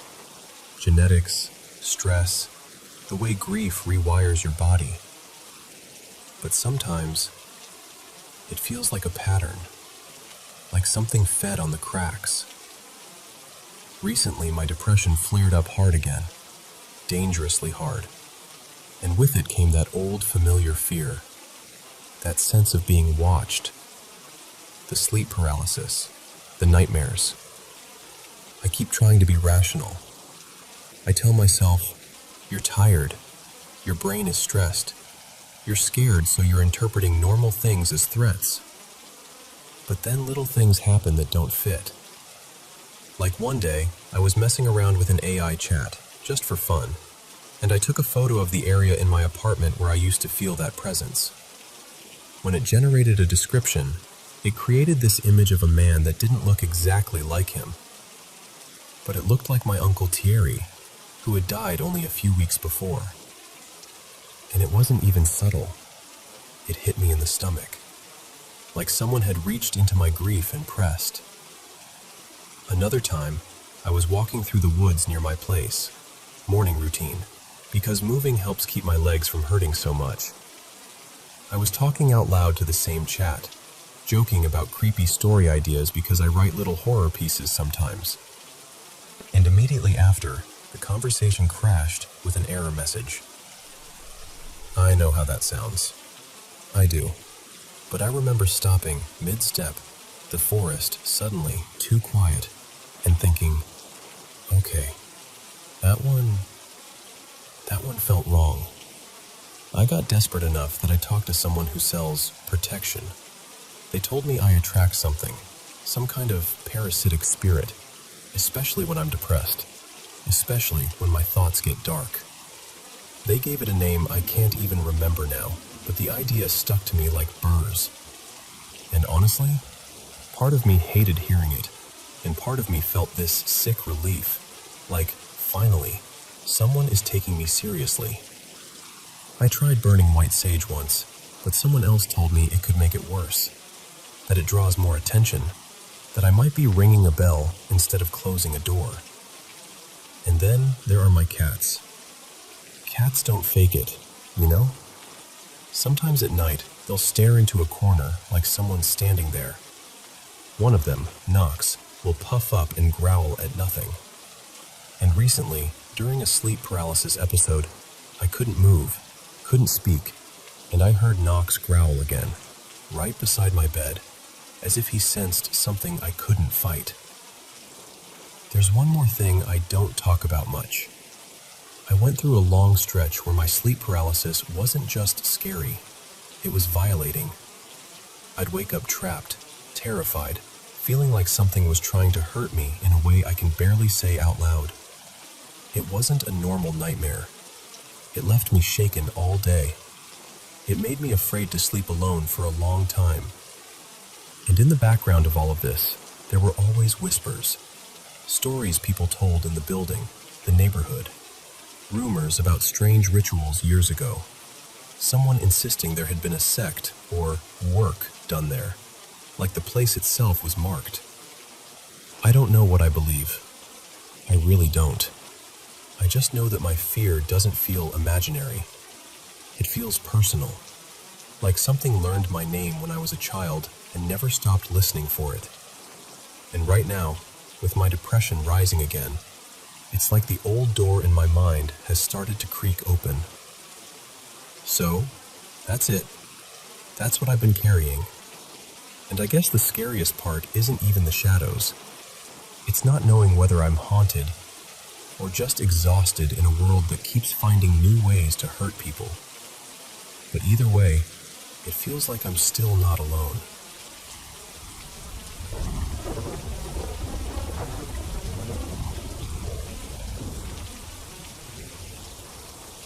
Okay, so listen. This happened in the middle of the day, not even at night, which honestly makes it creepier. There were about 10 or so of us hanging out on the reserve. This was up near Ontario, and we were bored, just wandering like we always did. Someone suggested cutting through this patch of woods. Nothing serious, just a walk. But then we found it. It looked like someone had set up a little camp back there. Messy, half hidden, like it wasn't meant to be noticed. And the second we saw it, the vibe changed. We naturally split up into smaller groups, kind of fanning out without even planning it, just to get a better look, like we were surrounding it. And that's when we noticed the trees. There were fish guts hanging from branches, like not the normal cleaning of fish leftovers. I mean everything, the parts you don't use, strung up like decorations. At first we're whispering, like, what is this? And who even does this? And then we see him. This guy is balled up right in the middle of the camp, just rocking back and forth, humming to himself. Real steady, real calm, like he's in his own little world. One of my buddies, Ethan, does this nervous laugh, like he's trying to break the tension, and the guy stops. Not gradually, not like he noticed something. He stops dead. He lifts his head slowly, then turns his eyes to the side, toward the half of us Ethan wasn't standing on. And then, inch by inch, he turns his face toward Ethan like he's tracking him without even needing to move his body. And then, in this almost sing-songy voice, like a little girl's voice, he goes, "I see you. I swear to you." The guys on that side didn't even think. They just ran, full sprint back toward the house we'd come from. But the rest of us, me and a few others, we were stuck on the other side. Like, we couldn't just run straight without cutting closer to him, and nobody wanted to be the first to move. So we just watched him. He didn't blink, didn't shift, didn't do anything. And we start backing up, like actually backing up low, trying not to be seen, almost like army crawling because it felt safer than standing. We're moving so slow, we're barely breathing. And then his head turns toward us, smooth as anything, and he says it again in that same voice. "I can see you." That's when we bolted. We took off, crashing through brush, not caring how loud we were anymore. And behind us we could hear running, like heavy footsteps, close, way too close. We hit the edge of the woods where it opens into a field, and we kept running because nobody wanted to be the one who stopped first. My lungs were on fire, and when we finally looked back, he was standing at the tree line, not chasing anymore, just watching, like he wasn't allowed to leave the forest, or like he didn't need to. We got back inside, and everyone's talking over each other, trying to piece it together. And that's when it got even weirder, because the first group, the ones who ran right after Ethan laughed, were like, he chased us. We heard him right behind us. And we were like, no, we watched him. He didn't move until he turned to look at us. So how are both things true? And on top of that, you know those stories people tell on the res? Like not leaving your blinds open at night because something will try to get you to come outside or try to get you to let it in. Yeah. And then, this part isn't even from that day, but it's connected. My buddy Mason's girlfriend told us she fell asleep on the phone with him one night and heard 3 separate rounds of knocking. Like a pattern. She got annoyed and, the third time, she mumbled something like, "Stop, you're being annoying," thinking it was him messing around. But she woke him up and he was confused as hell. Said he didn't hear any knocking at all. So, I don't know. I'm not saying it was a ghost. I'm not saying it was anything specific. I'm just telling you it didn't feel normal. And we're not trying to hype it up or make it some big thing. We're honestly just curious. Like, what was that? And should we actually be worried? Or is this just one of those things you're better off not poking at?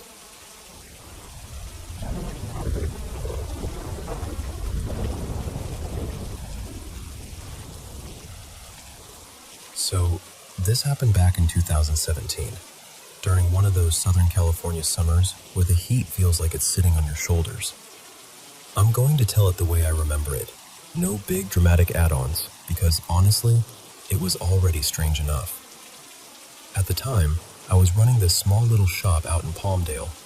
Nothing fancy, just trying to keep the doors open, putting in long hours, doing that daily grind thing. I lived in Thousand Oaks, pretty low-key life. Family nearby, my brother Marco over in Van Nuys, nothing wild going on, except something had started changing in me. Quietly, privately. For a few weeks, I'd been meditating every night. And when I say privately, I mean nobody knew. Not Marco, not my parents, nobody. I didn't really have some big spiritual plan. I'd just gotten curious, and then curious turned into consistent. And I got fixated on one thing, the third eye. I'd sit on the floor in my living room with the lights low, legs crossed, eyes closed, breathing like I was trying to sink into that spot between my eyebrows. I'd picture this deep blue light. Sometimes I imagined it like a small flame instead of a lotus, like something flickering awake. And the more I did it, the more I felt it. Pressure, warmth, little waves of tingling that would build and spread. It wasn't scary. It actually felt kind of incredible, like I'd found a hidden switch inside myself. I didn't have a teacher, no mentor, just instincts, a couple guided videos, and me showing up night after night. Then one afternoon, I'm closing up at the shop, wiping down the counter, ready to head out, and Marco pulls up out of nowhere. And that alone was unusual. He didn't just casually drop by. It was a solid drive for him, and he wasn't the type to make that trek just because. But there he was, leaning against his car like it was no big deal. We talk for a bit outside the storefront, just catching up, and then he goes, real casual, like he's asking if I want tacos.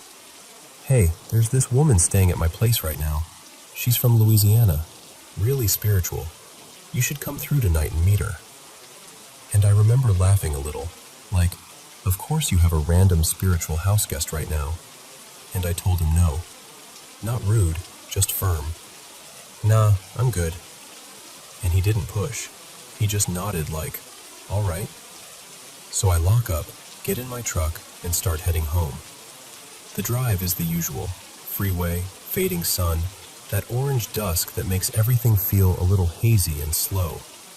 But somewhere along the way, I start feeling guilty. Because my brother doesn't just show up like that. And it hit me like, he made effort. The least I could do was make effort back.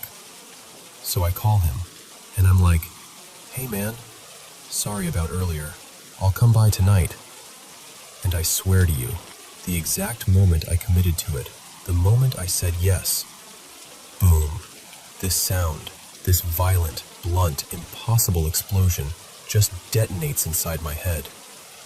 Not like a ringing, not like a headache, an actual bang, like a firework went off behind my eyes. I slammed the brakes so hard I'm shocked nobody rear-ended me. My heart is pounding, and I'm gripping the steering wheel thinking, I hit something. I blew a tire.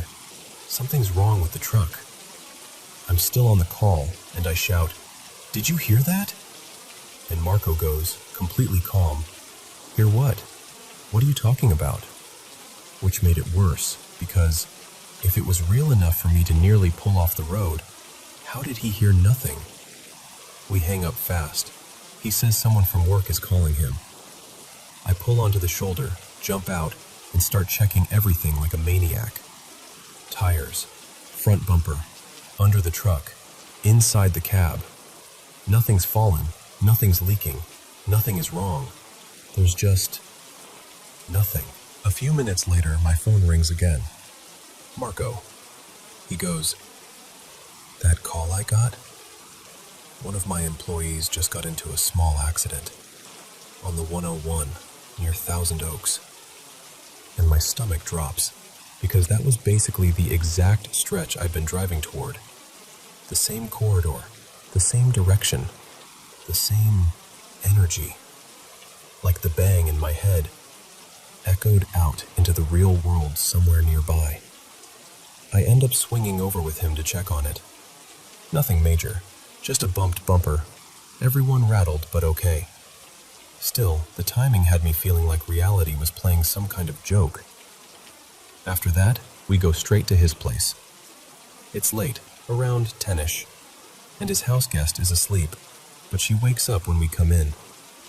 She's older than I expected, softer voice, calm in a way that made me feel like she already knew something I didn't. We're in the living room, and she looks at me for a long second. Not in a dramatic way, more like she's listening to something I can't hear. Then she steps close and lifts her hands above my head, not touching me, just hovering, like she's feeling for heat. She says, "I'm going to clear you a little."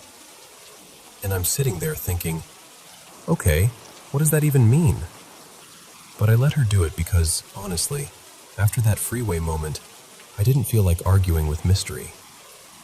Her hands move slowly from above my scalp down toward my forehead, like she's guiding something downward. And I feel this strange sensation, like gentle tugging, like invisible threads loosening. Not painful, just unsettling. Like something's being pulled out of me that I didn't know was there. And then she drops her hands. And the instant she does, the entire house goes black. Total power outage. No lights, no hum, no background noise. Just sudden dead silence, like the world held its breath. And I'm sitting there in the dark, frozen. Nobody's talking. You can feel how thick the air gets when something unexplainable happens and your brain can't file it away. Then, slowly, the power returns. Lights flicker. Appliances reboot. That refrigerator click. The whole house waking back up one piece at a time. But when the lights come back, the room feels colder. Like the temperature dropped 10 degrees. And here's the thing I still can't fully explain. After that, it was like something in me had been shut off. All that pressure I'd been feeling in meditation, gone. The tingles, the rush, the sense of something opening, gone. Like someone hit a reset button and wiped the whole charge clean. I drove home later that night with my mind looping the whole chain of it. The secret meditations, my brother randomly showing up, me finally saying yes, that inner explosion, the oddly timed real-world accident, the woman clearing me, and then the blackout like some kind of seal on the whole thing. And I remember thinking, it felt like synchronicity, but turned up so loud it couldn't be ignored. Like the universe wasn't whispering anymore. It was straight up making eye contact. It's been years now, and that whole third eye fireworks feeling never came back. No more buzzing, no more pressure, no more electric highs.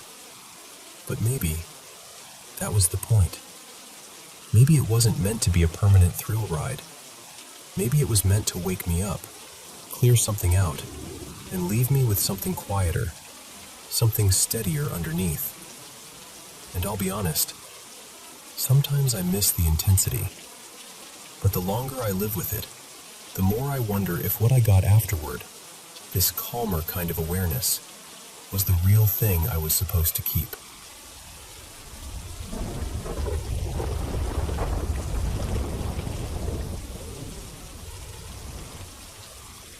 Okay, so before I tell you this, you need a little context about my brother, Caleb. He's one of those people who can be charming for 5 minutes and then immediately make you regret trusting him. He's not like a full-time criminal or anything, but he's definitely the type where you're always bracing yourself for the next bad decision. Back then, Caleb was living with his girlfriend Tessa and her family.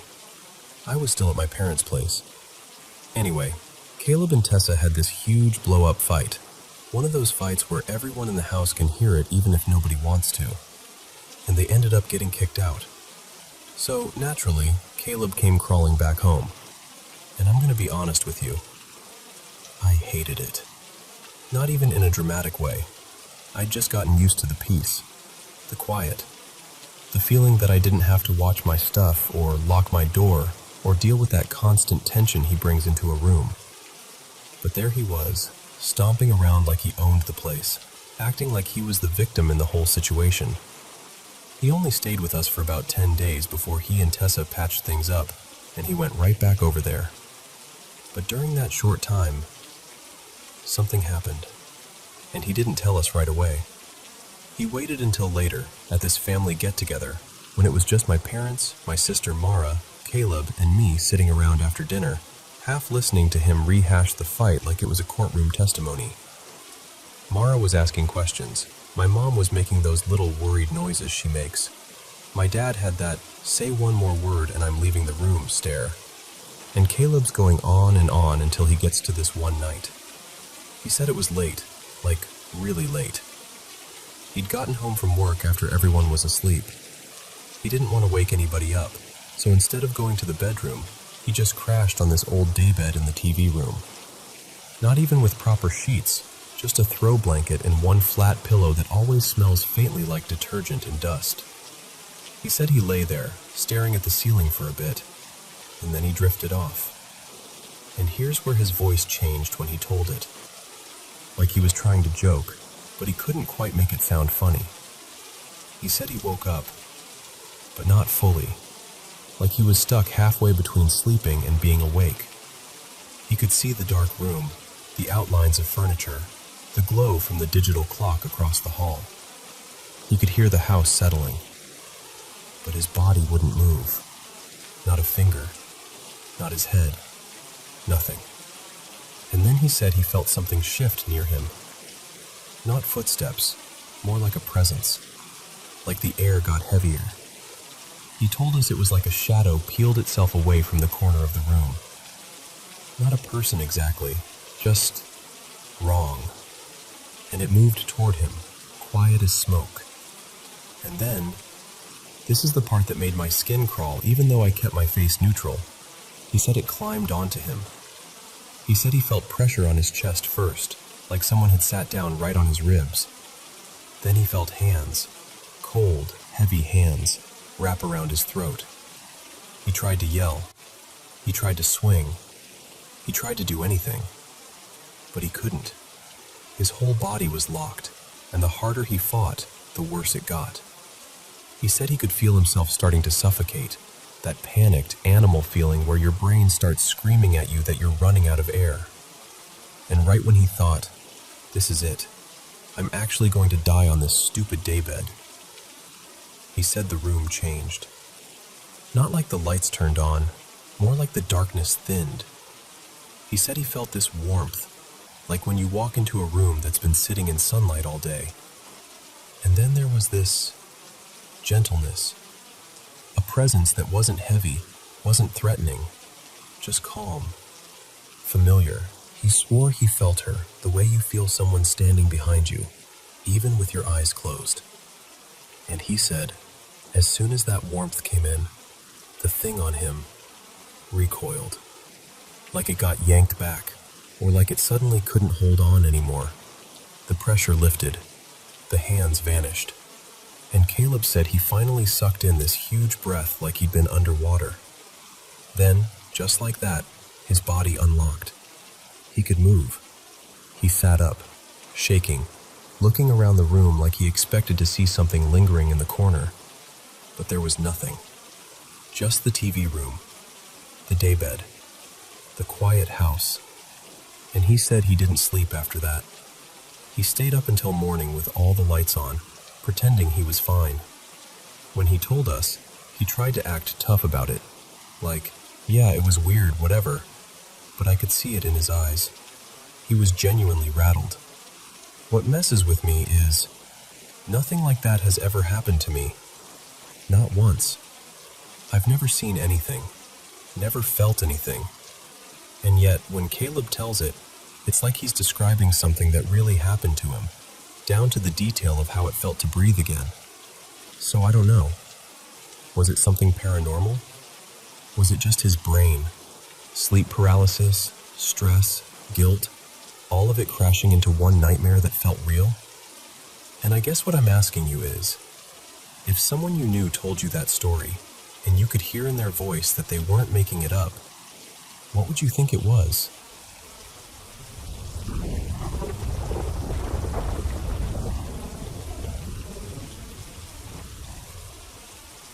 Welcome back to the Paranormal M channel. How was your day? Let me know in the comments below. I always read them, and I'm truly grateful for your support. And don't forget to send me your paranormal experiences. To stay up to date with my latest videos, make sure to subscribe and turn on notifications. Now, let's dive into today's paranormal stories. Okay, so this started way back when I was a kid, maybe around 6th standard. I didn't understand it then, not really. I just knew something felt off in our lane. My older brother Rohan was going through this really disturbing phase. He kept saying he was being haunted by a woman, someone who had died in a fire nearby. The story in the neighborhood was that there'd been this terrible fire a few houses down, and in all the chaos, my brother had helped get a baby out. But the mother didn't make it. That part alone was heavy, even to hear later. I only found out in 7th standard, and not because anyone sat me down and told me. I overheard it. Rohan was talking to one of his friends, in that intense voice people use when they think nobody's listening. He was describing how she kept showing up, how she wouldn't leave him alone. And then, not long after that, I started seeing her too. Not in the hallway or anything. At first it was in dreams. She had this really specific look, and I can still picture it clearly. A squarish face, a short, dark dress, her eyes bulging like she was forcing them wide open, tongue slightly out, like she was mocking you. And the creepiest part? She'd be smiling and staring straight at me like she knew me. But here's the weird thing. I wasn't terrified in the usual way. She looked horrifying, yeah, but she didn't always make me feel fear. So for years, I brushed it off. Like, okay, my brain is being dramatic. It's just a stupid nightmare. I didn't tell anyone because I didn't want to be laughed at. And honestly, I'm pretty skeptical by nature. I don't usually get pulled into supernatural stuff. Still, I couldn't ignore one thought. I'd read somewhere that your brain doesn't just invent totally new faces. It mixes things you've seen before. So I kept wondering, where did I see her? Why does she feel familiar? Fast forward to college, 3rd year. I was living away from home in a rented room, and that's when it got worse. Way worse. It wasn't only dreams anymore. I'd be studying or lying in bed, and I'd get this intense feeling that she was there, silent, watching.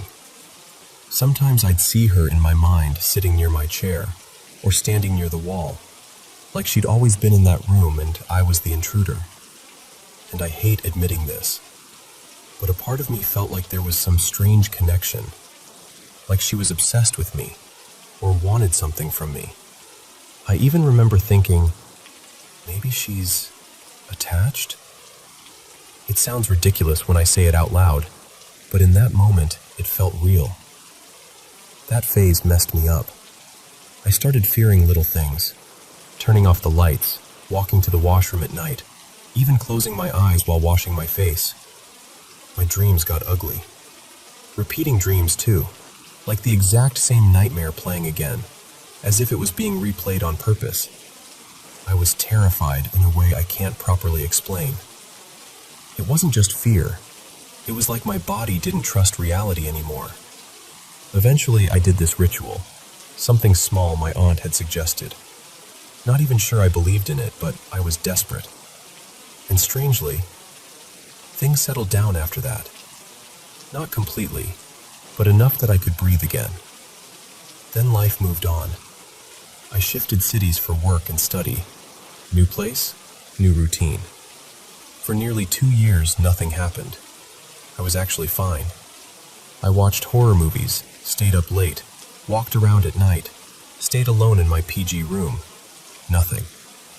No nightmares, no presence, no creepy feeling behind my shoulder. And I started believing it was over. But about 2 months ago, she came back. I stayed pretty chilled until October 24th. That night, during the festive week, when the whole building was quiet and everyone was asleep, I woke up in the middle of the night feeling something heavy on me, like a presence sitting on my body, pressing me down.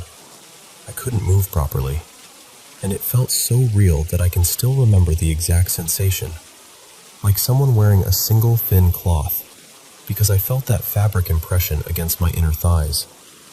That detail is burned into my head, and I hate that it is. When it finally stopped, I was shaking, and after that night, I couldn't sleep alone in my room anymore. I started crashing in friends' rooms or calling someone until I drifted off. It took days to feel normal again. Even now, I don't feel the same. Since then, I've started fearing being alone at night. I don't like empty corridors. I don't like silence. And my mind keeps flashing her image, standing near a doorway, sitting in a corner, watching. And what scares me most now is this. I don't just fear seeing her. I fear that this time she might harm me. So I finally told my family what happened. And that's when something even worse came out. Something I didn't fully understand as a child, but I remembered pieces of it. My mom told me that during my brother's 10th board exams, one night he was studying late in one room, and she took me and my younger brother, Ishan, to sleep in another room so we wouldn't disturb him. We were little, but I remember being awake. We were hugging Mom, talking quietly, and then suddenly, ran out.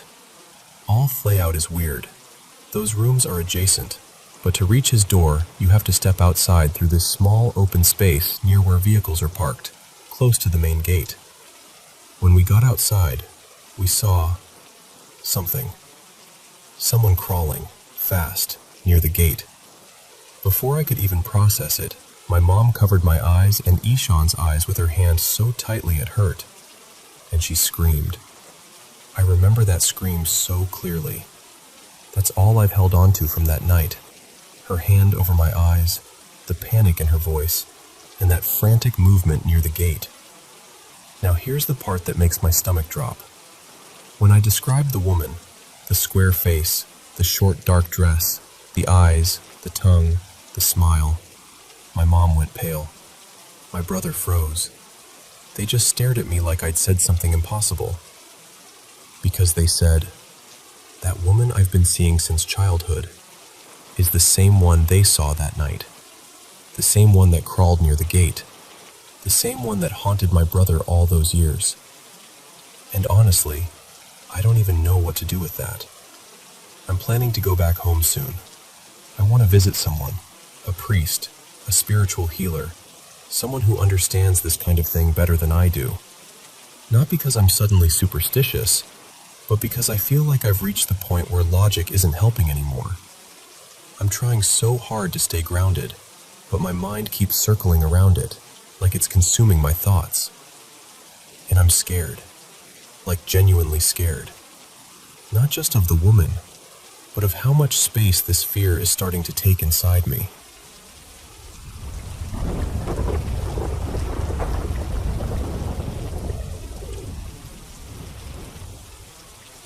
So, I've been meaning to tell you this, because it still gives me that weird, cold sort of, what was that, feeling when I think about it. A while back, maybe late summer, I shot awake one night, around midnight, and instantly I knew something was off, because I couldn't move. Not my arms, not my legs, not even my head. The only thing I could move was my eyes. I was lying on my stomach with my face turned into the pillow, cheek pressed down, staring at the edge of my blanket.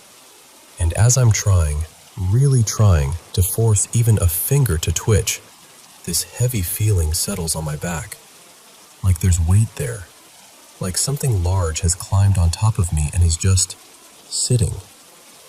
And the worst part is, I couldn't see anything. My head was turned and my face was down, so there was no way to look up. But in my mind, as clear as if someone had whispered it in my ear, I just knew it was a man. Big, bald, just there, leaning over me like he was watching. He didn't speak. He didn't shift around. No breathing in my ear, no footsteps, nothing dramatic. Just this crushing stillness, me frozen, and that presence on my back like an anchor. I don't even know how long it lasted. It could have been 30 seconds or 5 minutes. Time gets weird when you're trapped like that. But then, all at once, it broke. Like a switch flipped. I could move again. I bolted upright so fast my neck hurt, reached for the lamp and snapped it on. And of course, there was nothing. No sound, no sign of anyone. It was like the room had been empty the whole time. Still, I'll be honest with you, I was shaken. I left the TV on the rest of the night, low volume, just because I needed the glow. Something about having the room fully dark suddenly felt like a dare. The next morning I told my mom and my stepdad, Sonia and Darren, and they laughed it off immediately. You were dreaming, that kind of thing. Like, yeah, maybe. But it didn't feel like a normal dream. It felt like being pinned in real life. Anyway, fast forward to just recently. I'm talking with Sonia, just casual conversation, and she gets a little quiet and goes, "Don't freak out, but I had something strange happen a couple weeks ago." She told me she didn't want to bring it up around my little sisters because she didn't want to scare them, which already tells you how much it got under her skin. Then she describes it. She woke up suddenly in the night, on her stomach, head turned to the side, same position as me, and she couldn't move. Guys only. And then she felt it. That pressure on her back, like someone had sat down on her, holding her in place. And she looks at me while she's telling this and goes, "It was a man." And I'm like, "No way, don't mess with me." But she wasn't smiling.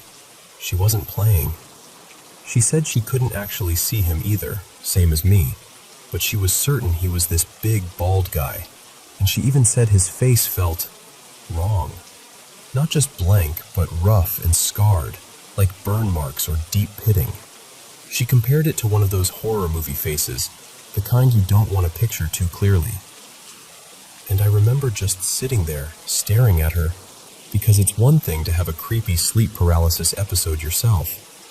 It's another thing for someone else to describe the same setup, the same presence, without you telling them details first. And then it gets even stranger, because Sonia says she told Darren the next day, and he laughed, like he always does, until he kind of stopped mid-laugh and went, "Actually," and Darren is not the type to share stuff like that. If anything, he's the type to brush it off and act like it's nothing. So the fact that he even admitted it, that's what made my stomach drop a little.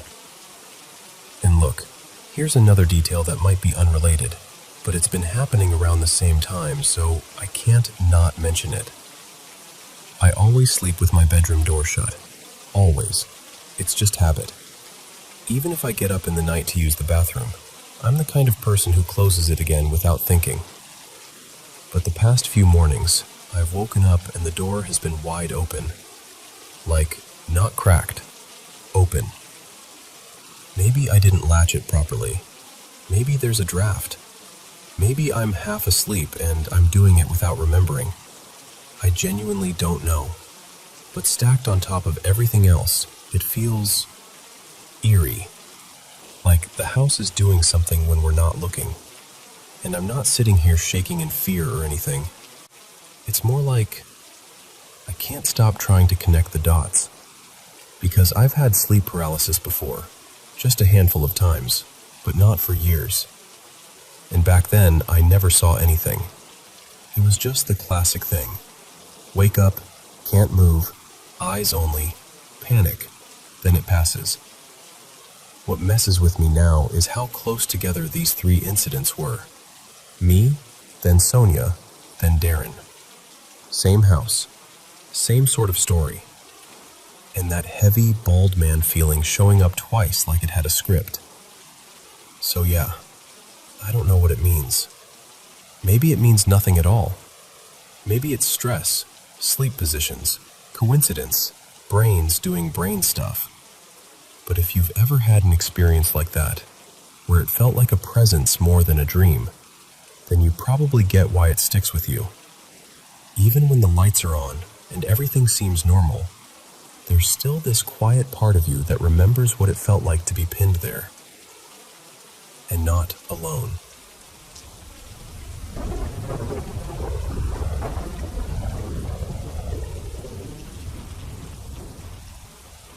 So, this happened a couple years back, when I was in my final year of college. That day, I had to get to this guest house for a small ceremony. My dad, Raghav, was already there waiting. I was staying in a hostel then, so I figured I'd just head straight from campus. The route was honestly nothing complicated. Bus ride, get off at the usual stop, and then it's like a straight walk. Maybe a kilometer, give or take. I'd been to that guest house so many times with my dad and my cousin Ayan that I could have done it half asleep. I knew the turns. I knew the landmarks. Nothing about it should have been confusing. Except, it was the first time I was going there alone. I reached the area around 12:15 in the afternoon, and it was one of those brutal, blazing days where the sunlight feels like it's pressing down on your scalp. No breeze, just heat. I started walking, took the turn I knew was correct, and I kept going, and going, and going. And after what felt like way too long, I slowed down because something didn't feel right. The guest house wasn't there. I looked around, confused, and that's when my stomach dropped a little, because I was standing in the exact same spot where I'd started, like I'd looped back without realizing. At first I told myself, okay, I'm tired, I'm overthinking, I took the wrong lane. So I tried again, different lane this time, really focused. First right, then straight. I even checked the direction of the sun like that would help. Same thing.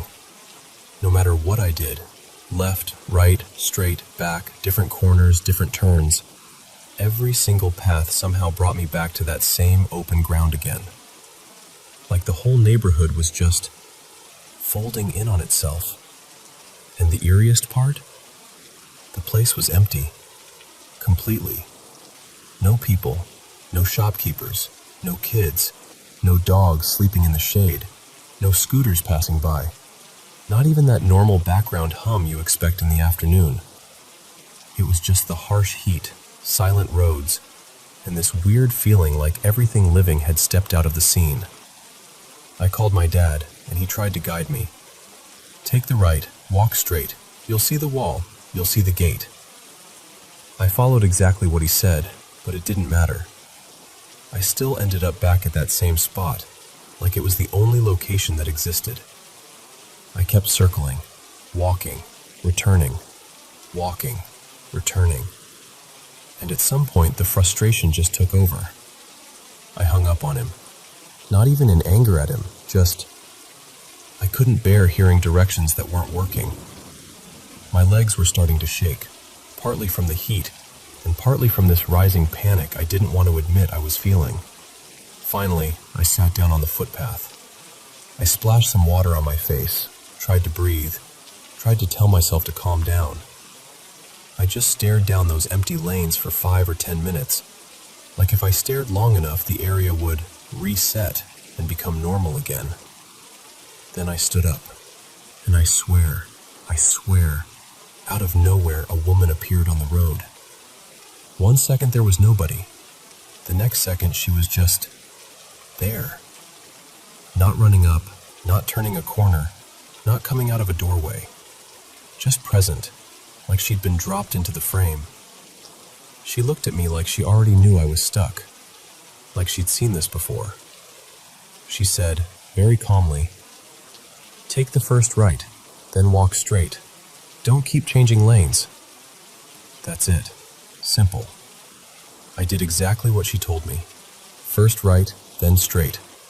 And within 5 minutes I was at the guest house, like the whole nightmare had never happened. But months later, I mentioned it to my aunt, Shayla, and she went quiet for a second, then told me she'd experienced the exact same thing. Same location, broad daylight, walking in circles, ending up back in the same spot, feeling like the area was empty and wrong. And apparently, she said, a few other people she knew had had similar experiences there too. That's when it hit me. Maybe I wasn't lost. Maybe I wasn't confused. Maybe I was trapped. In Marathi, there's a word people use for it, chukva. Like being caught in a loop, led around, your sense of direction twisted until you keep returning to the same place. And the final detail still gives me chills. Because later, when I described the woman who appeared, my aunt's face changed, and she told me it sounded like her mother. The same person connected to the story I just shared. And even now, when I think about that afternoon, the silent streets, the blazing sun, the way the world felt paused, I don't remember feeling like I made a mistake. I remember feeling like something had decided I wasn't allowed to leave. Until it let me.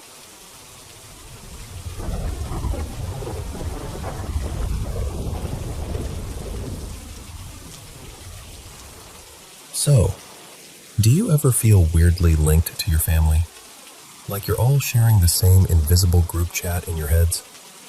Because that's what it's been like for me. There are 6 of us in my family. Busy house, lots of moving parts. We're not the kind of family that's constantly hugging and pouring our hearts out, but we're close enough that we're always bumping into each other's lives. It started out as these tiny, annoying coincidences. Like I'd quietly decide I needed the bathroom, and I'm not even fully in there yet. Knock, knock, knock. Someone's at the door like, hey, I need to use it. At first it was kind of funny. Then it became so consistent that I started expecting it. And honestly, I'd get irritated. Now I just wait until late at night when the house finally feels asleep and still. But it wasn't only that. One afternoon I was lying on my bed, scrolling on my phone, totally fine. And then out of nowhere I got hit with this sharp wave of emotion.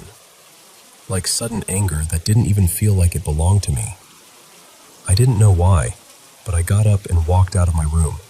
And when I did, I found my sister Naomi in the living room, fuming because our mom had told her she couldn't go meet her friends. I just stood there thinking, wait, was that her anger I felt? Then there's the kitchen stuff.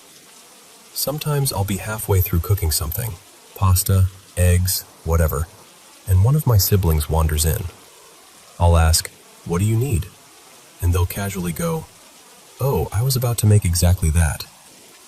Like, the exact same thing, same timing, same idea. I used to shrug it off and assume they were copying me, but they'd always swear they'd already been thinking about it first. And then this morning happened, and it kind of tipped me over into that, okay, no, that's actually creepy feeling. I woke up and immediately had this intense craving for French toast. Totally random.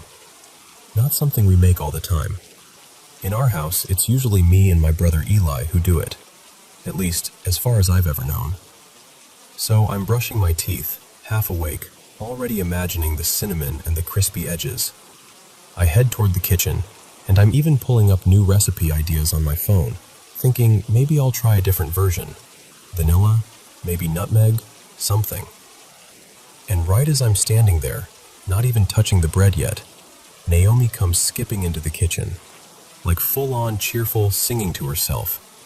And then she goes, bright as anything, "Time to make French toast!" I swear my whole body just locked up, frozen. Like, I hadn't told anyone. I hadn't said it out loud. I hadn't taken out eggs or milk, nothing. And I just stared at her like, how did you just say that? Why are you saying that? I kind of backed out of the kitchen and sat down, trying to make it make sense. Maybe she was joking. Maybe I misheard. Maybe she says that all the time and I just never noticed. Except she doesn't. Ever. A few minutes later, she walks back out. And here's the part that made my brain short-circuit. She didn't even make French toast. Not even close. She grabbed something else and moved on like nothing happened. So now I'm sitting there thinking, did I imagine it? Did she actually say it? Why would she say it if she wasn't even going to make it? I've never seen anything dramatic. No shadows, no voices, none of that. Just little things. Objects disappearing and showing up in weird spots. Stuff moved slightly. But in a house full of people, You can always explain that away as normal chaos. Still, when you stack everything together, the bathroom timing, the matching cravings, the sudden emotional waves, and then that French toast moment, it starts to feel like something more than coincidence. And I don't know if it's a family hive mind thing, or just the strangest pattern I've ever noticed, but I can't stop thinking about it now.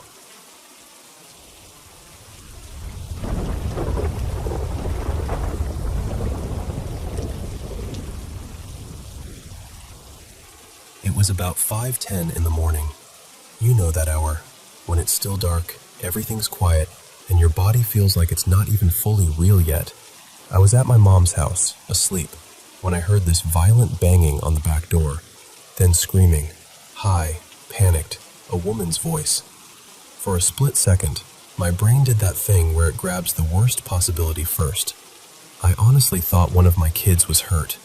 I sat straight up, heart already racing, and ran toward the sound.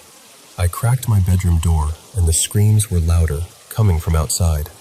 I went to the front door and looked through the peephole. There was a woman out there, crying so hard she could barely stand still. I called through the door. "Who is it?" She choked out. It's Marissa." And then, like the words were ripping out of her, she said, "Please, I need someone to come down here. Something's wrong with Evan." Evan was my brother. He was staying in this little old trailer behind my mom's place. Nothing fancy, just his own space.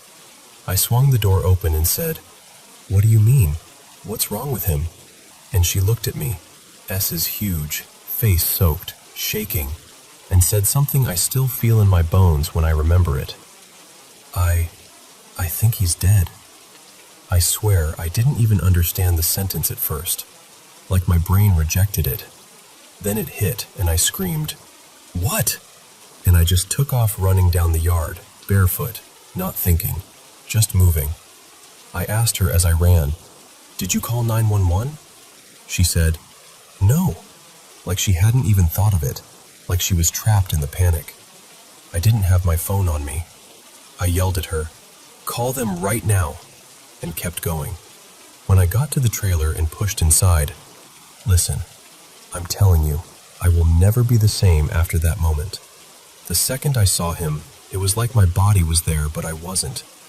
Like something in me stepped backward, like my soul tried to get out of the room. He was on the bed. His eyes were open. His mouth was slightly open too. And his skin didn't look like him. I don't know how else to explain it. I ran to him and started screaming his name. "Evan! Evan!" And I grabbed his shoulder to shake him. Ice cold. Not cool, not clammy. Ice cold. And I knew immediately he was gone. But knowing didn't stop me. It didn't slow me down. I just dropped into survival mode like my body took over. I started CPR anyway, hands on his chest, counting in my head. The first few compressions made this awful gurgling sound that I can still hear if I let myself. I checked for a pulse. Nothing. I put my head down on his chest like somehow I was going to catch a breath that wasn't there. Nothing. And somehow, Marissa still hadn't called 911. She kept saying her phone was dead, like that was the end of the story. I flew back up to the house, still barefoot, and my mom was at the door, scared, confused, asking what was happening. And I hate this. I hate that I said it the way I did, but I couldn't form anything gentler. I just blurted out, "Evan's dead." My mom's face, I can't even describe it. She grabbed her phone with shaking hands and called 911. I ran inside, grabbed my own phone, shoved my feet into shoes without even sitting down, and ran back. I remember yelling over my shoulder, "I'm going back down there. I'm doing CPR again." I reached up and closed his eyes at one point. I don't even know why.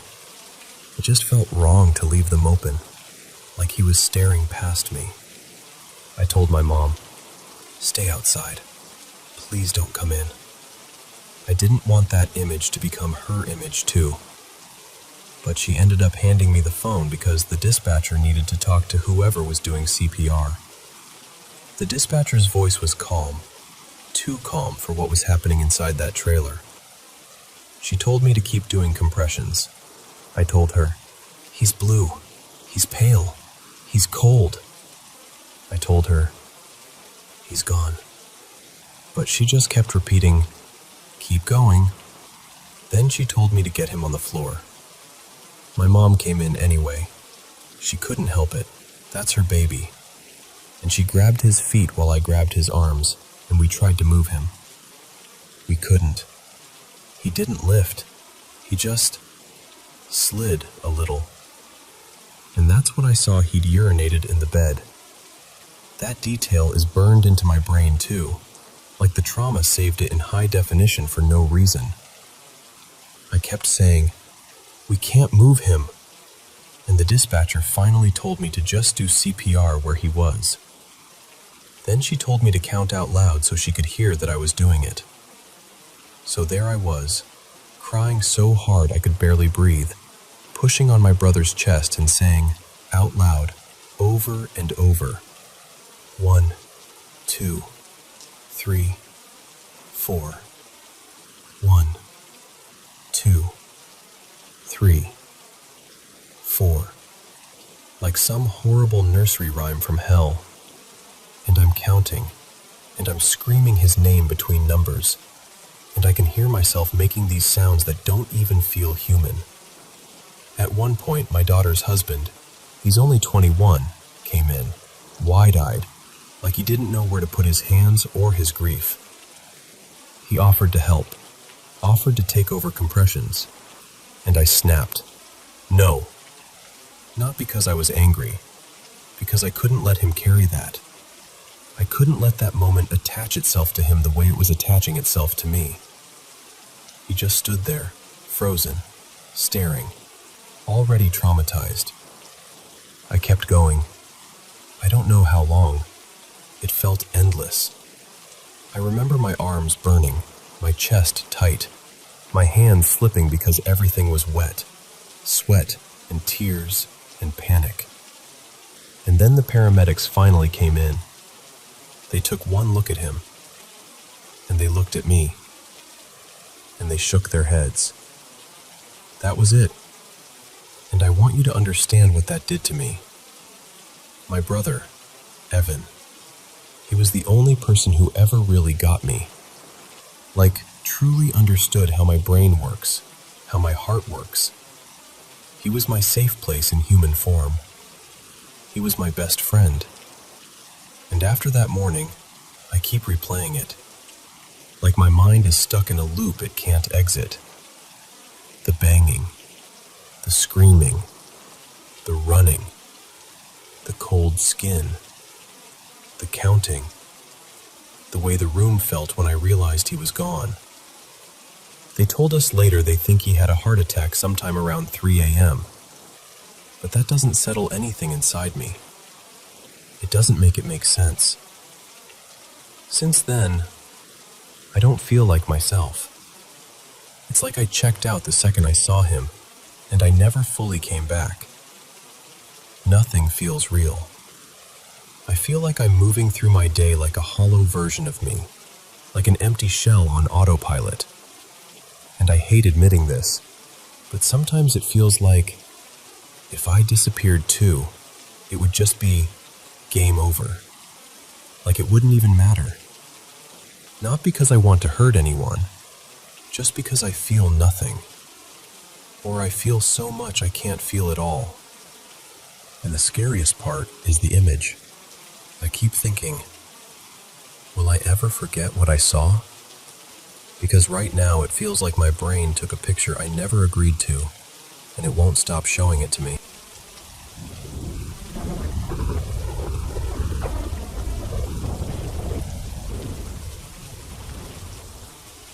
So, I'm going to start by saying this up front. I'm not the kind of person who wants to believe in spooky stuff. I'm the there's probably a logical explanation type. I always have been. And honestly, I've tried to file this away as childhood imagination more times than I can count. But there's one part of it, one moment, that I've replayed in my head for years, and it just won't settle into any neat, rational box. When I was about 8, my family moved into this older 2-story apartment in Portmore. Not fancy, just one of those places with creaky floors and paint that had been layered over a dozen times. The thing everyone noticed right away was the staircase. It was this floating wooden staircase, 12 steps, no carpet, and every single step had its own creak, like its own little signature. You could literally tell who was on the stairs without even looking. Step 3 was a sharp squeak. Step 7 gave this low groan. Step 12 always sounded like it was about to give up on life. After a while, you didn't just hear footsteps, you heard a pattern. Up versus down had a totally different rhythm. Not long after we moved in, I started seeing people, but only out of the corner of my eye. And I don't mean vague shadows or weird shapes your brain makes up in dim light. I mean people. Clear enough that my stomach would drop before my brain could catch up. I'd be walking through the hallway, and in my peripheral vision, there'd be an elderly man sitting like he belonged there, hands resting on his knees, staring toward the window. Or I'd be in the kitchen, and I'd catch a woman in a pale blouse and a long skirt, standing at the counter like she was busy with something. Once, I swear I saw a man moving slowly across the living room, like he was hauling a heavy bag behind him. But the second I looked straight at them, gone. Like they were never there at all. After a while, I learned this weird little rule. If I kept my eyes soft, if I didn't focus directly, they'd stay in view. I could watch them from the edge of my sight like they were just going about their day. No drama, no looking at me, just existing. The moment I tried to confirm it, snap my eyes over to get a real look, poof, nothing. Empty room. And it wasn't only at home, which is part of what made it so hard to brush off. I'd see them in places that had nothing to do with our apartment. The small playground near our block. A little corner shop where we'd get treats. Even once in a lobby when we were visiting relatives and I wandered off for a second. Same exact pattern every time. There at the edge of my vision. Gone when I looked directly. But the sounds were what really got under my skin. Because at night, sometimes even when the whole place felt dead still, I'd hear footsteps on that staircase. Not random creaks either. The full, unmistakable sequence. Step by step. Like someone was climbing, pausing, shifting their weight, continuing. And because those steps had their own notes, I could tell exactly where the person was. Like, they're on step 4 now 5, now 6. I'd sit in bed, holding my breath, listening, like it was a song I didn't want to know by heart, but did anyway. I told my parents. My dad, Andre, didn't take it well. He thought I was making it up for attention, like I was trying to stir up trouble.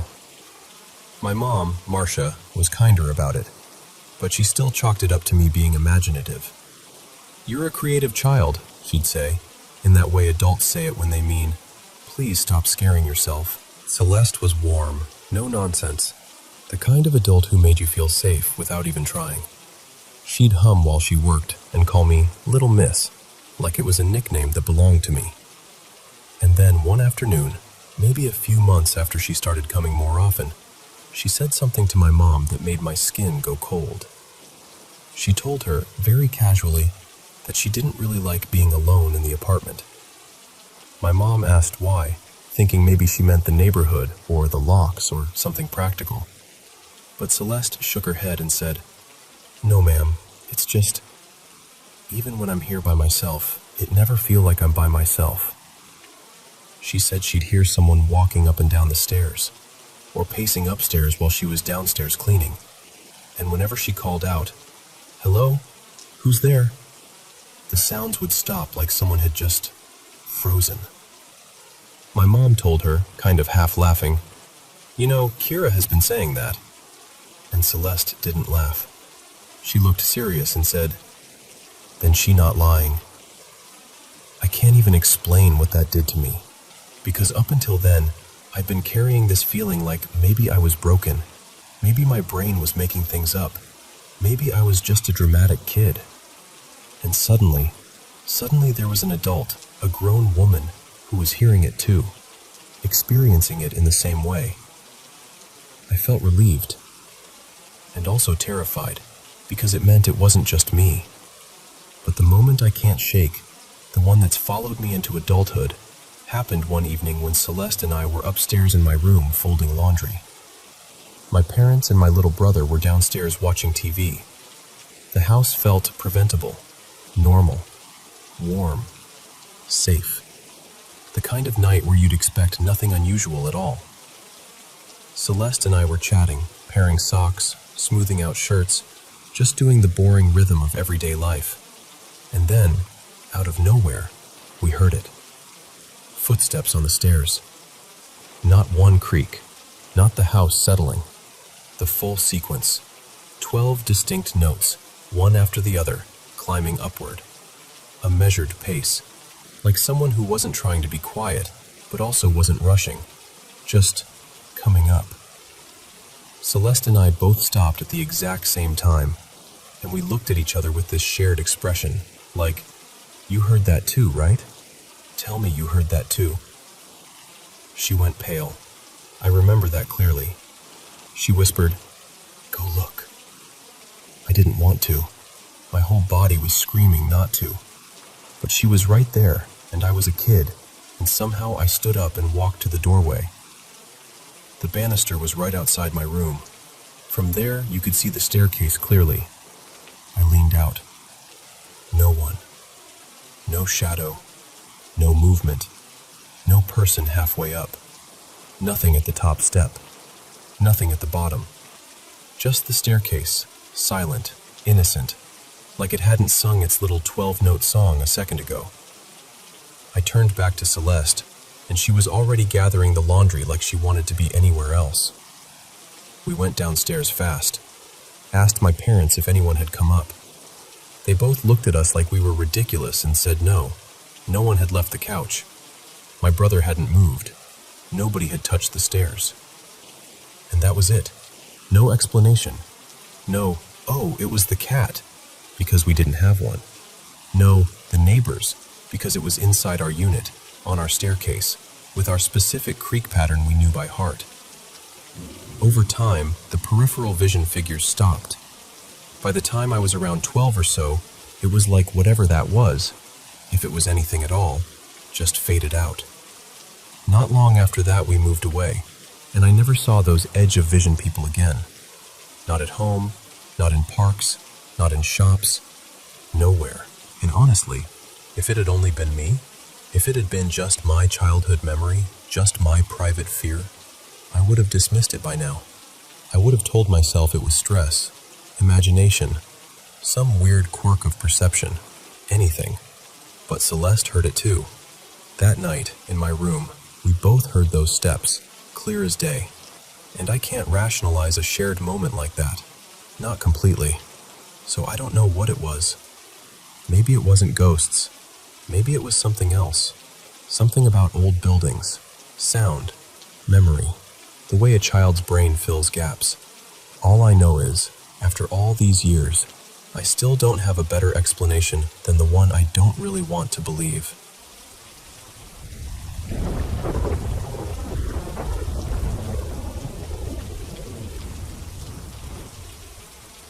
So, I've never really told this story out loud in full, but I'll try to explain it the way it felt, like you're sitting right here with me.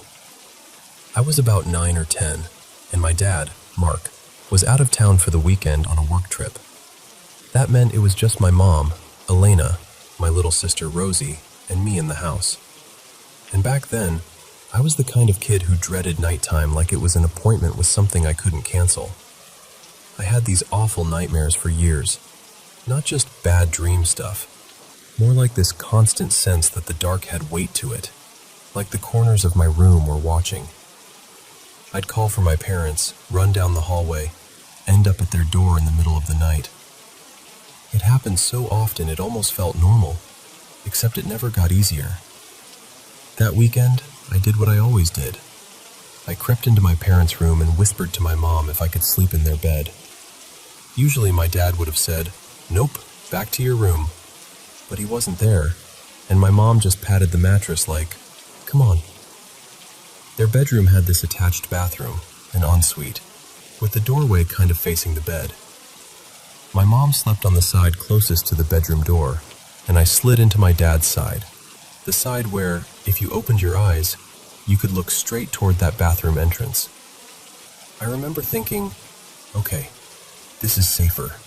My mom was right there. I could hear her breathing. The room smelled like clean laundry and whatever lotion she used. That should have been enough to calm me down, but my body was buzzing, like my heart didn't believe me. I was wide awake, full of this jittery adrenaline, trying so hard to be brave. I pulled the blanket over my head for a while, telling myself, just go to sleep, just go to sleep. Nothing is here. Eventually I peeked out, and that's when I saw it. In the bathroom doorway, right where the darkness looked thicker, there was a figure. Not like a person standing in shadow. I mean, like the figure was the shadow. A tall, impossibly dark shape, almost as high as the top of the doorframe, with this faint, crackly edge around it, like the air was buzzing where its outline should have been. I remember my stomach dropping so hard it felt like I'd missed a step on the stairs. And I knew it was looking at me. My whole body started sweating instantly. I'm not exaggerating. My pajamas clung to my skin like I'd run a race. I wanted to move, to scoot closer to my mom, to hide, to do anything. But I just lay there staring, frozen in this horrible, helpless way. Then it spoke. Not out loud like a normal voice. It was low and warped, like sound pushed through a broken speaker. And it told me to go downstairs. Specifically, it told me to go into the basement, into this unfinished storage/utility area we had, where the furnace and water heater were. That spot had scared me for as long as I could remember. Even during the day, I hated walking near it alone.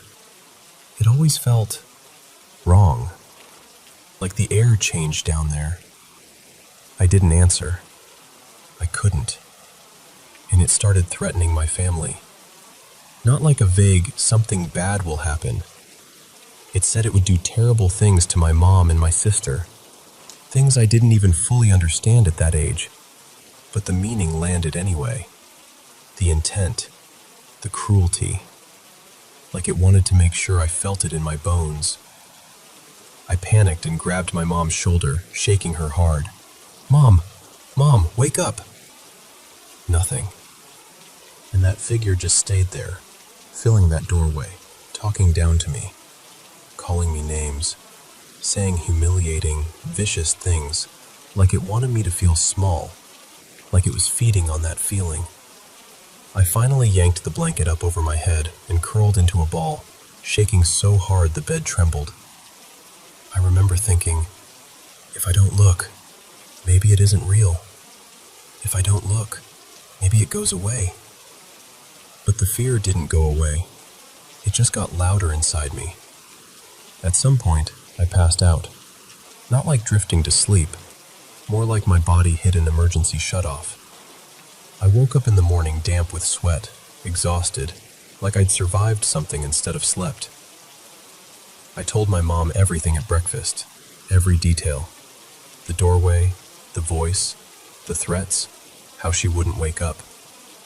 She looked concerned, she really did, but she eventually brushed it off as a nightmare, the kind kids have when they're overtired and scared. She said something I still remember. Don't give your attention to the darkness. Attention makes it stronger. I tried to believe her. I tried to carry that like a shield. And the strangest part is, I never saw that figure again. Not once. Not in that doorway, not in my room, not anywhere. I'm a grown man now, late 20s, and I've read a lot about shadow people, sleep paralysis, all of that. But here's the thing. I don't think it was sleep paralysis. I could move. I could grab my mom, shake her, even slap her. And I've never really heard of those things. Speaking. Not like that. Not with words that precise. Even telling you this now, I get those deep, full-body chills, like my nervous system remembers before my brain even finishes the sentence. I don't know what it was. I just know what it felt like. Like something stood in that doorway and tried to pull me into the darkest part of the house, and the darkest part of myself, while the person who could have saved me was right there, asleep and unreachable.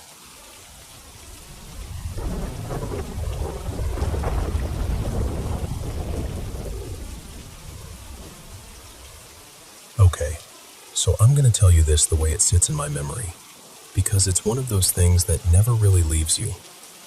Even when years pass, it's like your body remembers it before your brain does. The first time I can clearly place, I was little, maybe 9 or 10, somewhere in that range. I was asleep on my back, staring straight up, one of those deep sleeps where you don't even remember falling asleep. And then I opened my eyes, and there it was. This figure, this thing, with this big pale head, like almost chalk white, and eyes that were this sharp, angry red. It was standing on my legs, right on my thighs, like it had climbed up onto me. And it was looking straight down at my face. I remember how fast I shut my eyes. Instinct. Like my brain went, nope, don't look, don't move. And I stayed completely still. Completely. But my legs, my knees, my whole lower body felt like it was being crushed. Like this heavy, mean pressure. It hurt. Not like sore the next day hurt. Like immediate, trapped, helpless pain. I held my breath, then forced myself to breathe slowly, because I thought if I panicked, it would notice, or do something worse. After what felt like forever, maybe a minute, maybe 5, I felt the pressure lift, like it stepped off. I remember thinking, okay, it's gone, it's over. So I rolled onto my right side, just carefully, like you do when you don't want to make the bed creak. And I cracked my eyes open. And I swear to you, it was there again. This time lying on the bed in front of me, like it belonged there, face level with mine. Not moving, just watching me. That red-eyed stare, like it was studying me, like it was waiting. I shut my eyes again and tried to pretend sleep into existence. I tried to nudge my sister, Leah, because she was asleep behind me. Just a small push at first. Nothing. Then a little harder. Still nothing. And this is the part that makes me sad when I think back. I stopped trying, because I had this awful thought. What if waking her up makes it go after her? Like I didn't want to drag her into it. So I stayed still, eyes squeezed shut, and somehow, I fell asleep anyway.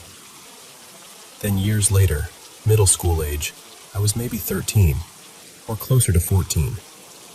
Things had been normal for a while, which almost made it worse, because I wasn't expecting anything. I woke up in the middle of the night, and I started rolling over to my left, and I did that thing where you barely open your eyes because you're still half asleep. At the foot of my bed, right at the edge, I saw something. It was thinner than a person, too thin, and it looked small at first, but the longer I stared, the more I couldn't tell if it was actually small, or if it just felt that way because it was crouched. But I knew it was staring at me. That feeling, like your skin knows before your eyes do. I panicked and flopped onto my side, and I pulled the blanket up, not all the way over my face, just enough to feel like I had a barrier. Like if I could still see, I'd be in control. And then, I felt a hand. Rough. Big. Like the palm was textured, almost scratchy. It brushed my cheek. Weirdly gentle for something that felt so wrong. And then I felt something touch my lips. Like a kiss. A kiss. And then, this part still makes my stomach twist. I felt it leave the room, like a presence lifting away, like the air changed. After that, when I was around 15, it turned into something else. In the dreams, there were touches, hands, fingers, pressure on the bed. Sometimes whispers, sometimes just the certainty that something was there. And there was always this heavy fear, like something pushing down on me from the inside. And I know people jump straight to sleep paralysis, but that's what messed with my head. I could move. I could turn. I could shut my eyes tighter. I just didn't talk because I was terrified, and it felt, this sounds insane, but it felt obvious. Like if I spoke, they'd respond. Like they could hear me the way a person could hear you. Sometimes I'd be awake and it would happen anyway, and as soon as it stopped, I'd open my eyes and everything would be normal. Not like waking up groggy normal, like clear normal. I could think. I could hear. I could see the room exactly as it was. And then I'd just go back to sleep. Which is another reason it didn't feel like a dream. It felt like something interrupting my night and then leaving. Fast forward a lot to last year, summer. I wrote the date down because I finally started keeping track. July 7th, 2025. Early morning, somewhere around 5-ish, when the sky is still dark, but you can feel dawn waiting. I heard noises outside my bedroom door. Not like a normal house creak. More like footsteps and this wet, clicking mouth sound. Like someone making that loud tongue pop saliva kind of noise. It could have been my sister half asleep. It could have been my brain playing games because I was already tense. I don't know. I eventually drifted off again. But then I woke up to something grabbing me, hard, near my upper arm, almost like it missed my neck and caught my shoulder instead. And I felt myself get shoved down into the bed, like pinned for a second, aggressive and sudden. And right when that happened, my hearing went weird, like someone turned the world down and replaced it with static. That loud, painful ringing, like the inside of your skull is buzzing. It's hard to explain unless you've had it, but it wasn't normal ringing.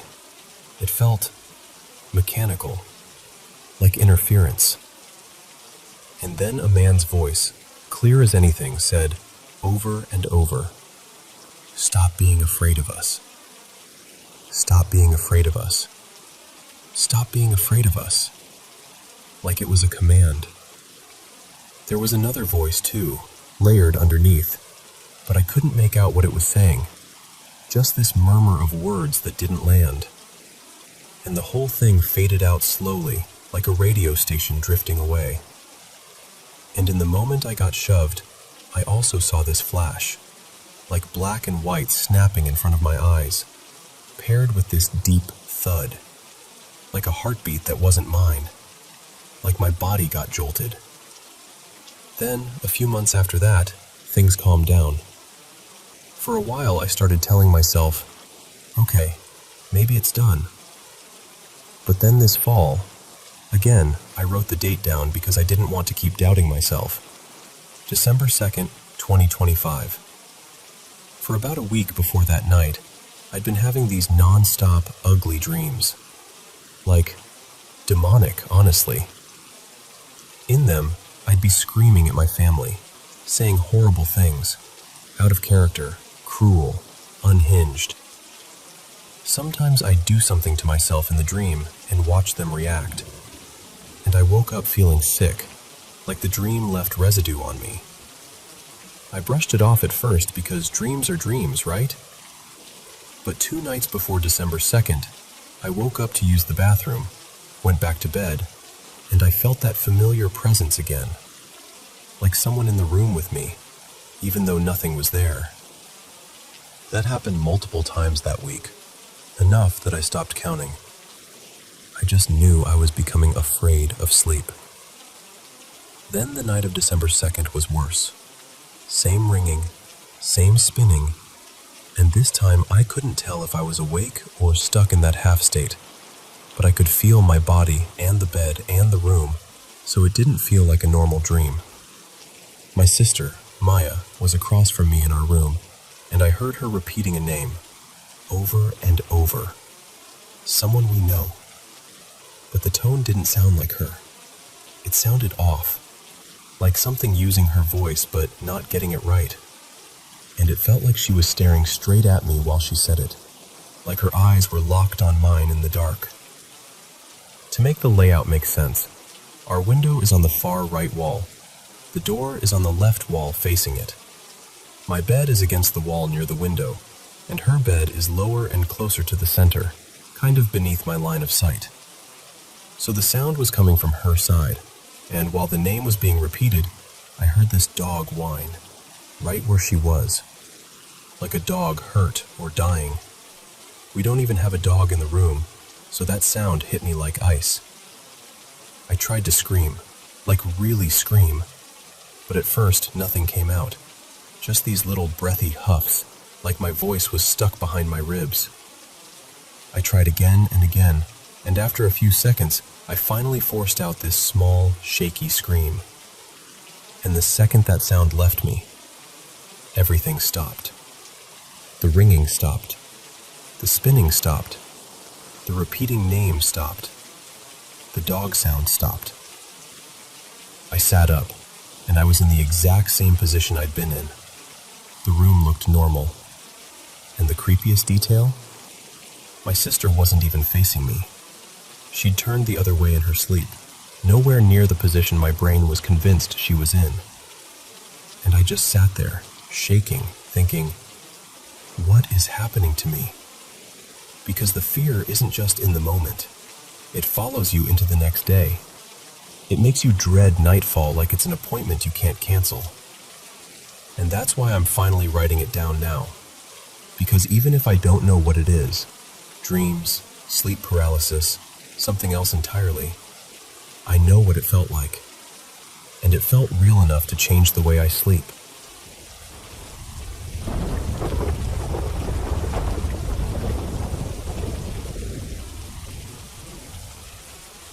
Hey, I'm not even sure what to call this, but I really need to get it off my chest. Like I'm telling it to someone who will actually listen and not laugh it off. My name's Mara, and I'm 17. Moving is basically a normal season in my life. My family rents, and every time the rent jumps or the owner suddenly wants the place back, we pack everything up and start over somewhere else. We moved again in early November, and we've only been in this new house for a few weeks. I've always had weird dreams, nightmares, vivid stuff, but this time it's different. It's constant, heavy, and I need you to understand something important before I go further. Sometimes, after waking up from these dreams over and over, I've caught myself thinking, I don't want to be here anymore. Not because I'm some sad person all the time, more like the fear and tension have been chewing at my brain until I feel scraped raw. This move happened fast. My mom was working, and my dad, he gets impatient, especially under pressure, went looking for a place on his own. He came back acting like he'd found a miracle. He took me and my brothers to see it. The second I walked in, my stomach dropped. The house looked tired. The floors weren't finished right. The walls felt damp in places, and it was far from everything, right near a busy road where cars never seemed to stop rushing by. I have 2 cats, and I told him I was scared they'd slip out and get hit. He didn't want to hear it. He snapped at me, raised his voice, and signed anyway because the rent was cheap. Something like $2,300 for multiple rooms, an outdoor bathroom, a tiny kitchen, and utilities included. But the place was a mess. The wiring? There were outlets that sparked if you touched the wall too close. Some cables looked stripped like someone had yanked them out. Lights flickered like the house couldn't decide if it wanted to be awake or asleep. The first night I slept there, I had a nightmare so bad I woke up shaking. And after that, it didn't stop. Every night, either I'm being chased, or someone's hurting me, or I'm somehow doing it to myself. It's like my own mind keeps showing me the same ending in different costumes. Even my cats acted different. Wide eyes, ears twitching, watching corners like something was moving when nothing was. One of them, Nube, slipped out during the first week. I panicked. I posted everywhere, walked around calling his name, and barely slept. The next day, I found him crouched close by, like he'd been too afraid to cross the road. I cried right there on the sidewalk when I picked him up. And then there's my room. Sometimes the air in there turns icy, like someone opened a freezer door. I'll be lying still and swear I hear footsteps in the hall, or a sound like someone whispering, or this faint screaming. But I kept telling myself it was just me hating the house so much that my imagination was doing its worst. My dreams got weirder too. Things I love were turning against me. I dreamed my favorite stuffed animal was staring at me like it hated me. I dreamed friends were calling my name in a voice that didn't sound like them.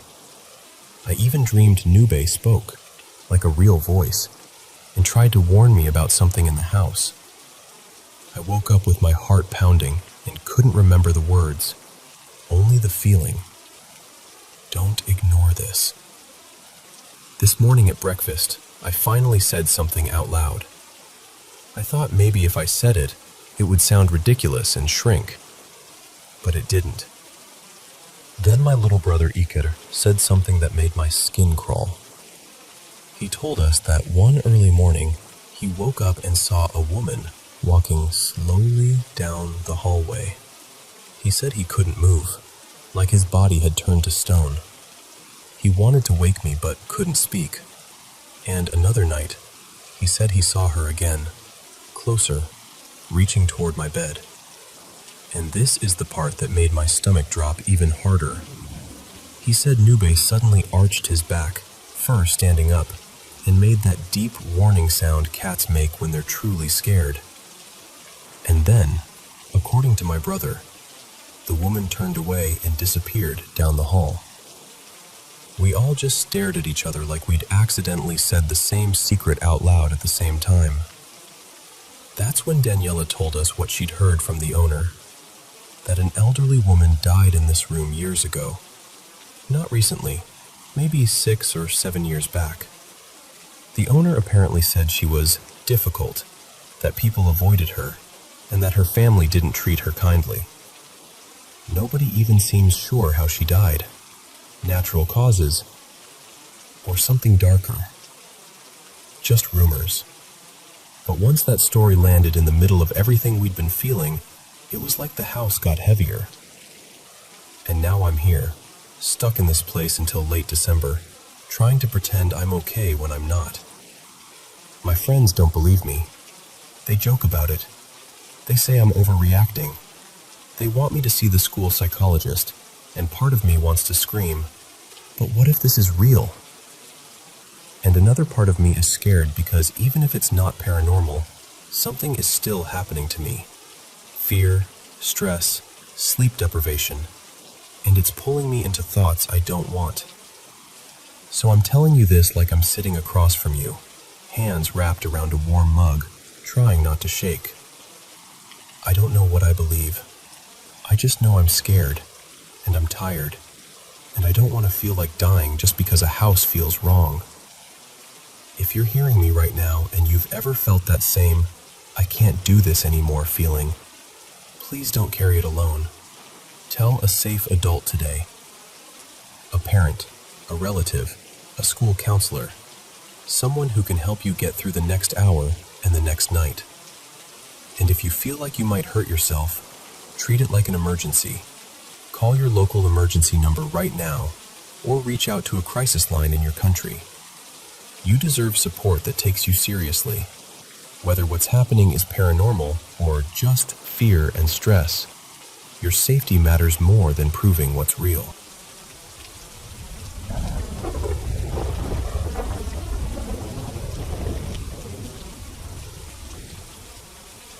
Hey, so I don't really tell this story out loud, but I'm going to try because it's been sitting in my chest for a long time. It started a little over 2 years ago, maybe closer to 3 now. I'd never been someone who had nightmares, or if I did, I never remembered them.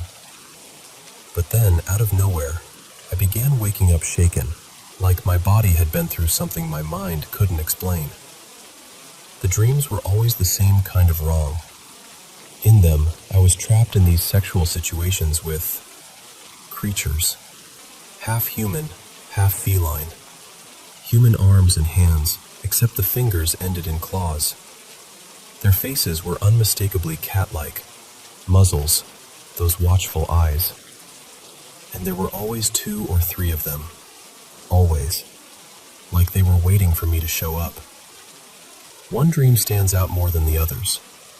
I was in some kind of rented house, like an Airbnb, but the whole place felt staged, unreal.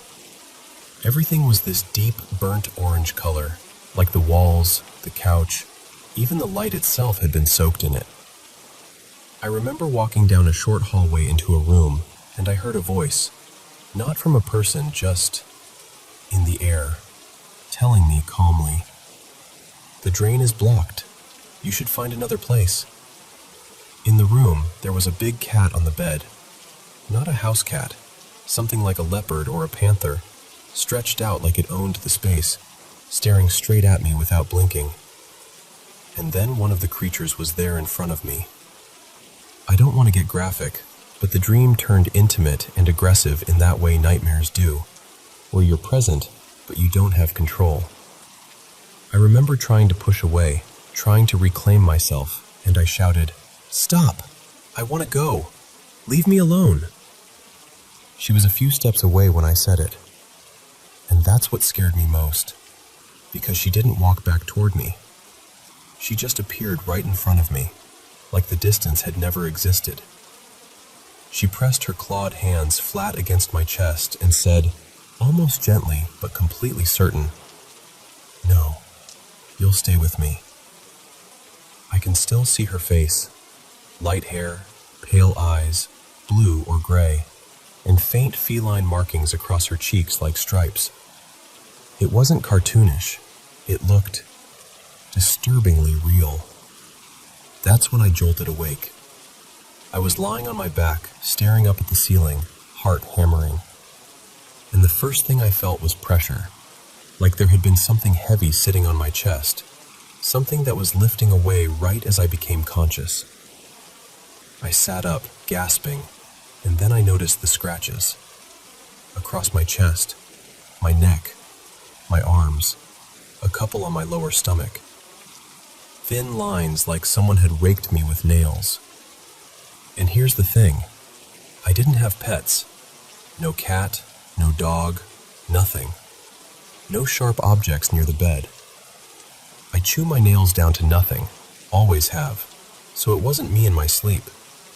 No rings, no chains, nothing that could have dragged across my skin like that. I was so rattled I called my aunt Layla. We live in this old 2-story family villa.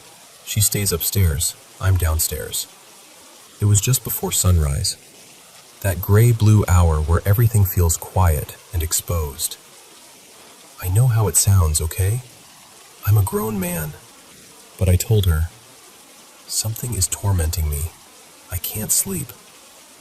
And she came down and sat near me like I was a kid again, and I hated that I needed it. But I did. I really, really did. After that, the nightmares kept coming. Not every single night, but often enough that I started dreading bedtime. And the worst part was the pattern. Wake up sweating, heart racing, and then find fresh scratch marks again. I only told one person besides my aunt, my friend Samir. He's someone I trust deeply. and even then I felt ridiculous saying it out loud. He didn't laugh. He just listened. And then he suggested something simple, playing a Quran recitation at night while I slept. I'm not here to argue what it was or wasn't. I was desperate, so I tried it. I played it low in the background every night for weeks, and the nightmares stopped immediately, like someone had flipped a switch. I remember thinking, okay, that's it. It's over. Until one night it wasn't. The recitation was playing like usual, and I woke up instantly, eyes open, fully aware, and I heard these heavy footsteps in my room. Not creaks, not settling wood, footsteps that sounded massive, like something running back and forth, fast, right there on the floor. I thought, no, I'm not dreaming. I need to be sure. So I reached for a water bottle on my nightstand and poured it over my head. Cold shock, water on my face, dripping down my neck, something I couldn't fake in a dream. I was awake, and the footsteps were still going. My whole body turned to ice. I couldn't move. Not like I don't want to, like I couldn't. I felt pinned by fear, like my muscles had forgotten how to listen to me. Then the footsteps stopped, and the sound shifted to the shutters. My bedroom opened straight onto the garden. The villa is old, and the shutters are old, the kind that rattle even when the wind is strong. But this wasn't wind. This was banging, hard and fast, like someone was trying to break through. All I could think was, nobody is outside my window at 2 a.m. My friends wouldn't do that. No normal person would. I stayed frozen, staring into the dark, listening. And then, right beside my ear, close enough that it felt like breath even if I couldn't feel any, I heard this deep, drawn-out, no.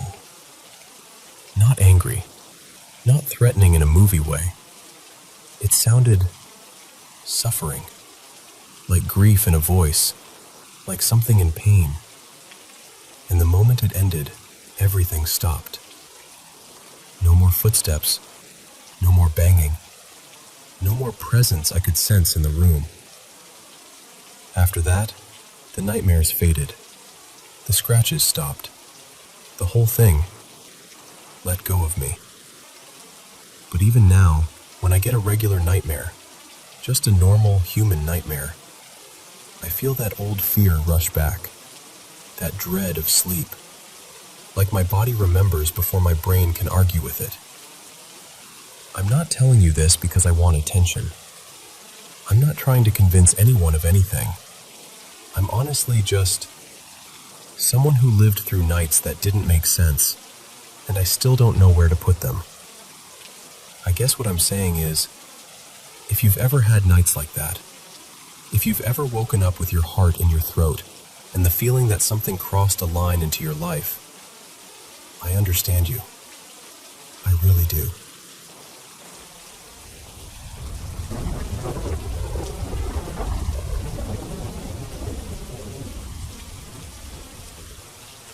So this goes way back, more than 2 decades ago, when I was still in high school. My family had just moved into a new place, and you know how it is on moving day. Cardboard boxes stacked like walls, furniture parked in the wrong rooms, everything half-finished and dusty. By around midnight, we'd managed to get the basics done.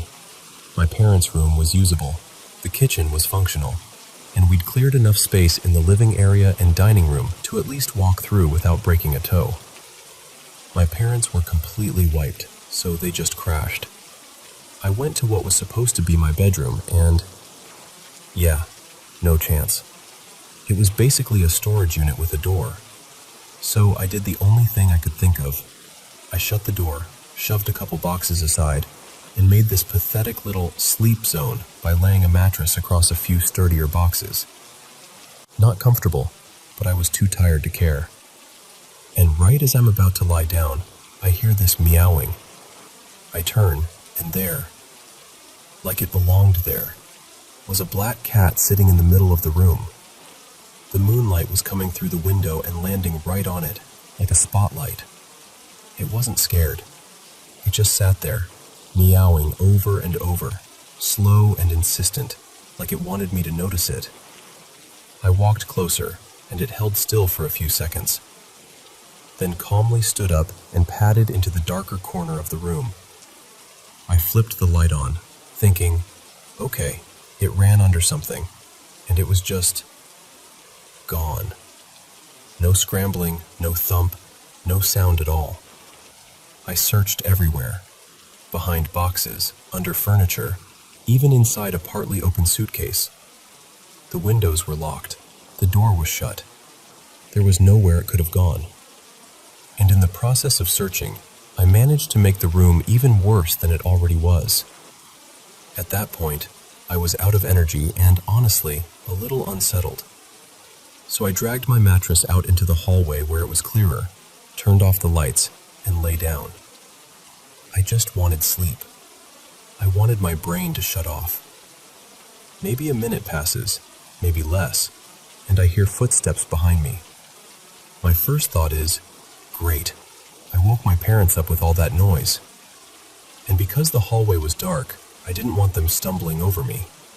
So I sit up fast, turning to warn them. And the instant I turn, something launches onto me. Not like a cat, not like a person stepping over. It pounced. It felt like a small female shape, maybe a girl, maybe a very small woman, with long hair whipping against me. But the skin didn't feel like skin. It was tough, dry, almost leathery, hard in a way that made no sense.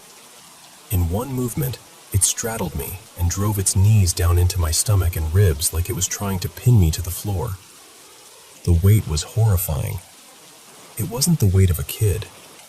It was like getting crushed by a sack of stone.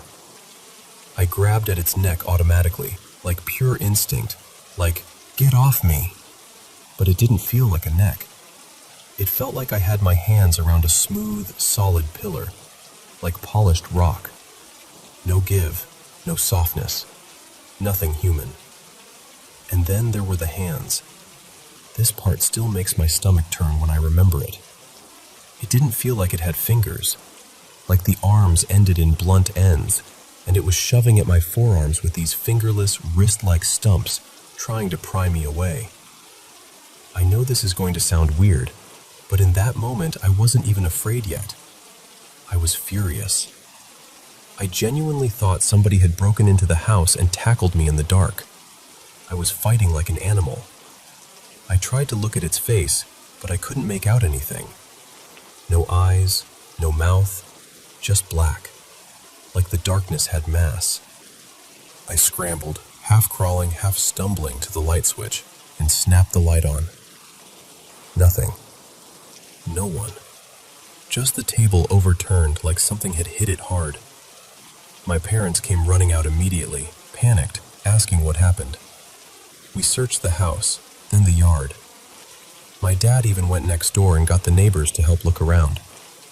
We searched for a long time, maybe half an hour, maybe more, because everybody was convinced there had to be an intruder. We called the police, filed a report, and that was it. For years after that, nothing happened. Not a sound, not a shadow, nothing. And honestly, over time I started to bury it. I didn't talk about it.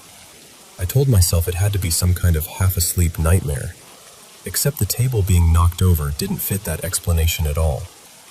Then, about 10 or 12 years later, I was abroad for grad school. I was sharing an apartment with a younger roommate.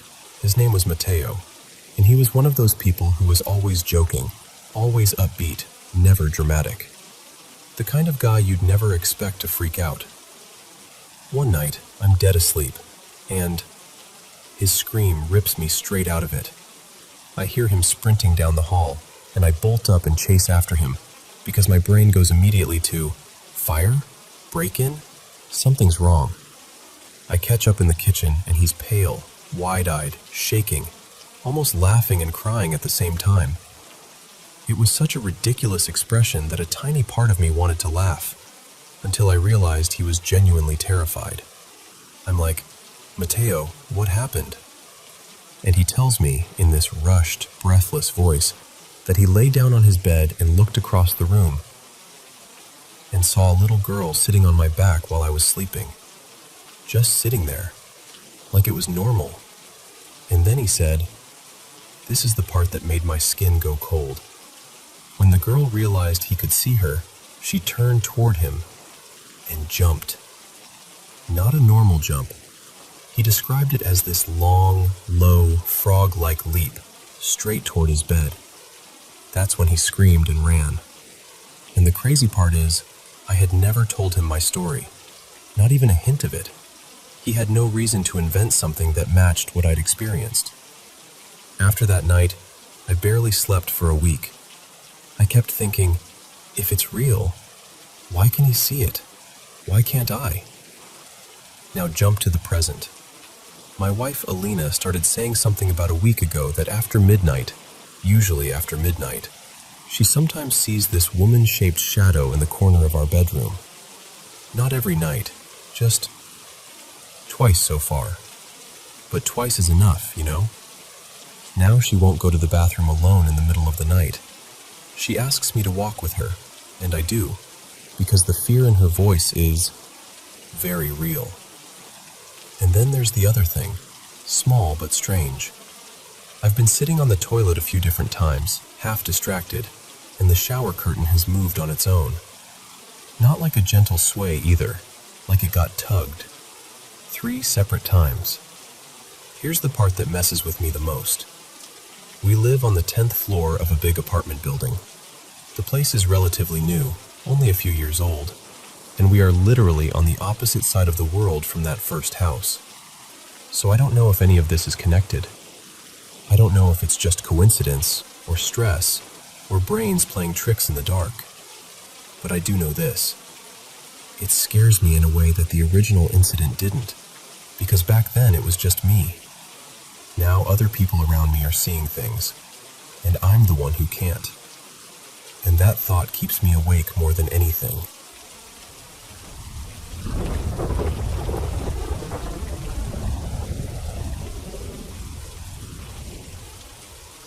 Hey, thanks for listening. I'm going to tell you something that's been sitting heavy on my chest for a while now. Most of what I'm about to describe happened over the last year and a half, give or take. And before you think, okay, this is going to be a ghost story, I want to be really clear. I'm not saying I believe in the supernatural. I'm not dealing with anything like hallucinations or a breakdown. I'm just a person who likes horror and weird folklore, and I've tried really hard to find a normal explanation for this. I can't.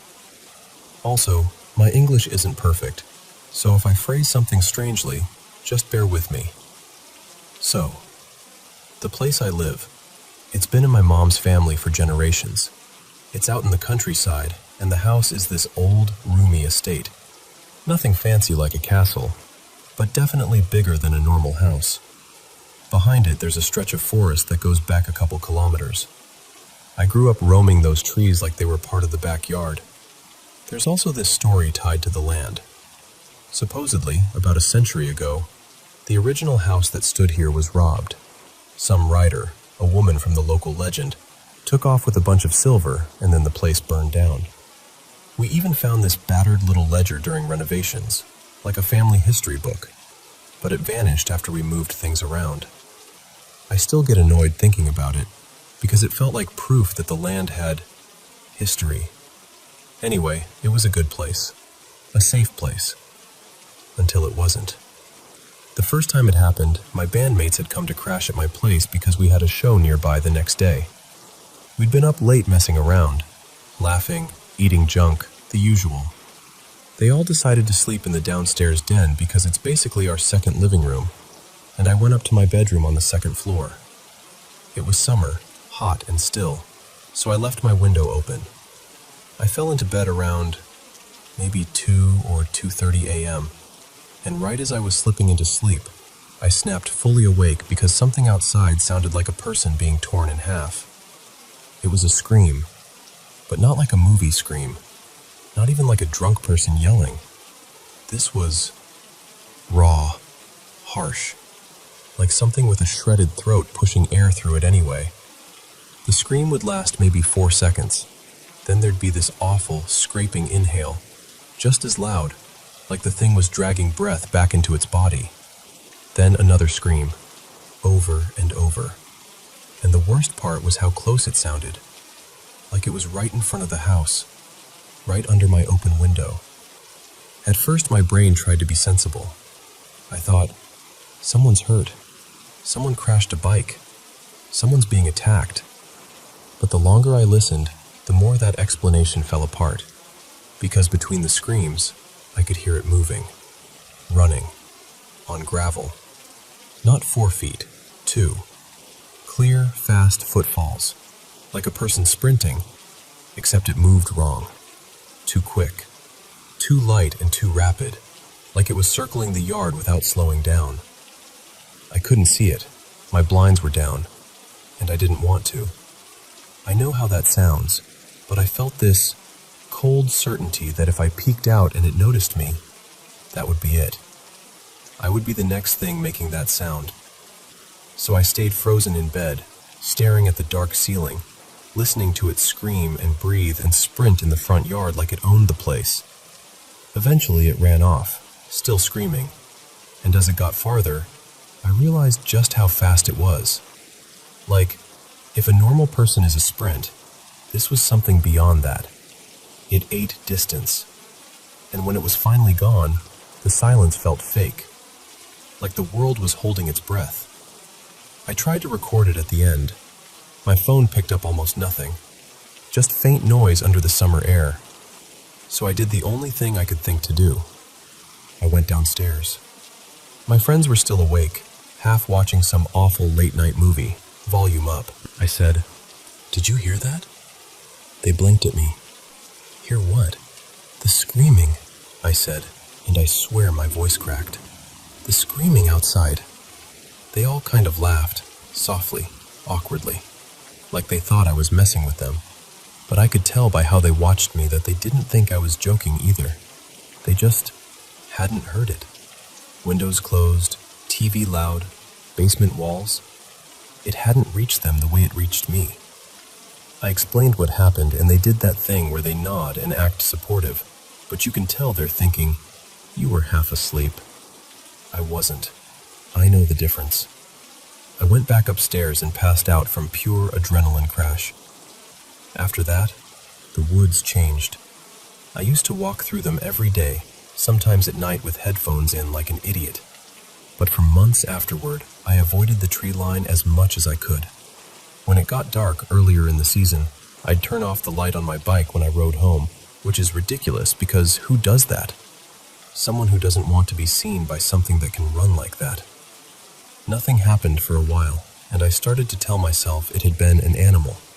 A fox, a deer, a weird echo, anything. And then my dog started acting strange. Her name is Miso. She's usually clingy and nosy, always responding when I talk to her. But at night I'd come down for water and find her sitting perfectly still by the big doorway that looks down the long stretch of the house, just staring into the dark hallway like she was watching someone stand there. I'd call her, "Miso, come on." No reaction. I'd move closer and she wouldn't even flick an ear, just locked in, like her brain had gone somewhere else. Then one night I found her sitting in front of the main door, like she needed to go out. So I opened it, and she shot into the night like she'd been launched, straight toward the woods. I panicked, grabbed a flashlight and went after her, calling her name, trying not to sound scared even though my heart was already hammering.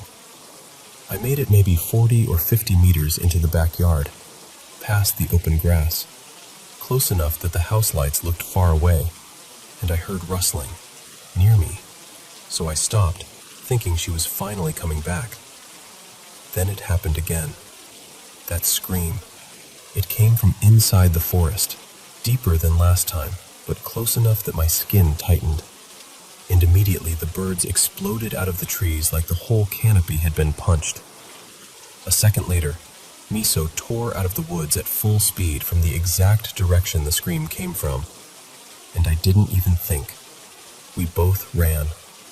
That open backyard felt like standing on a stage with a spotlight on me.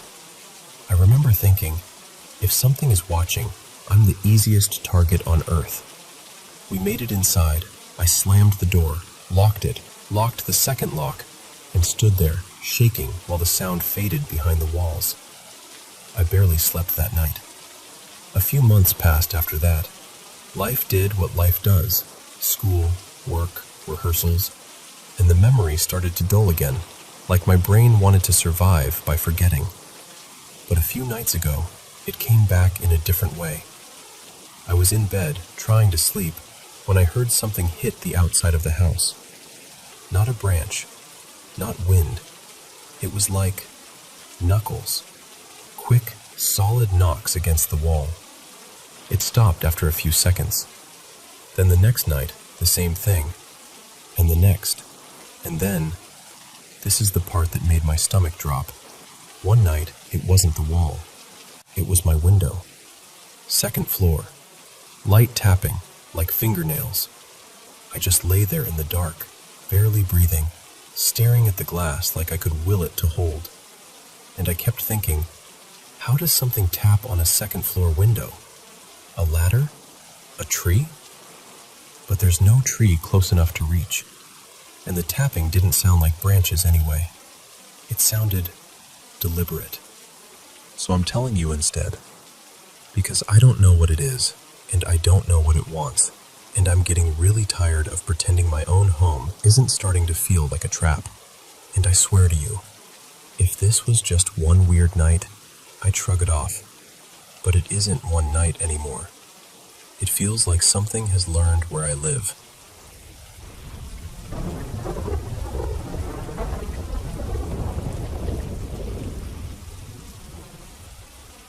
So, when I was about 12, maybe 13, something happened that still pops into my head every now and then, even now that I'm older. It's one of those little moments that shouldn't be a big deal, but it stuck. And the older I got, the more I kept replaying it in my mind, trying to make it make sense. This was in early summer, July, I think, here in my country, where summer isn't just hot, it's aggressively hot. No breeze, no wind, just thick humidity and heat that feels like it's pressing down on you.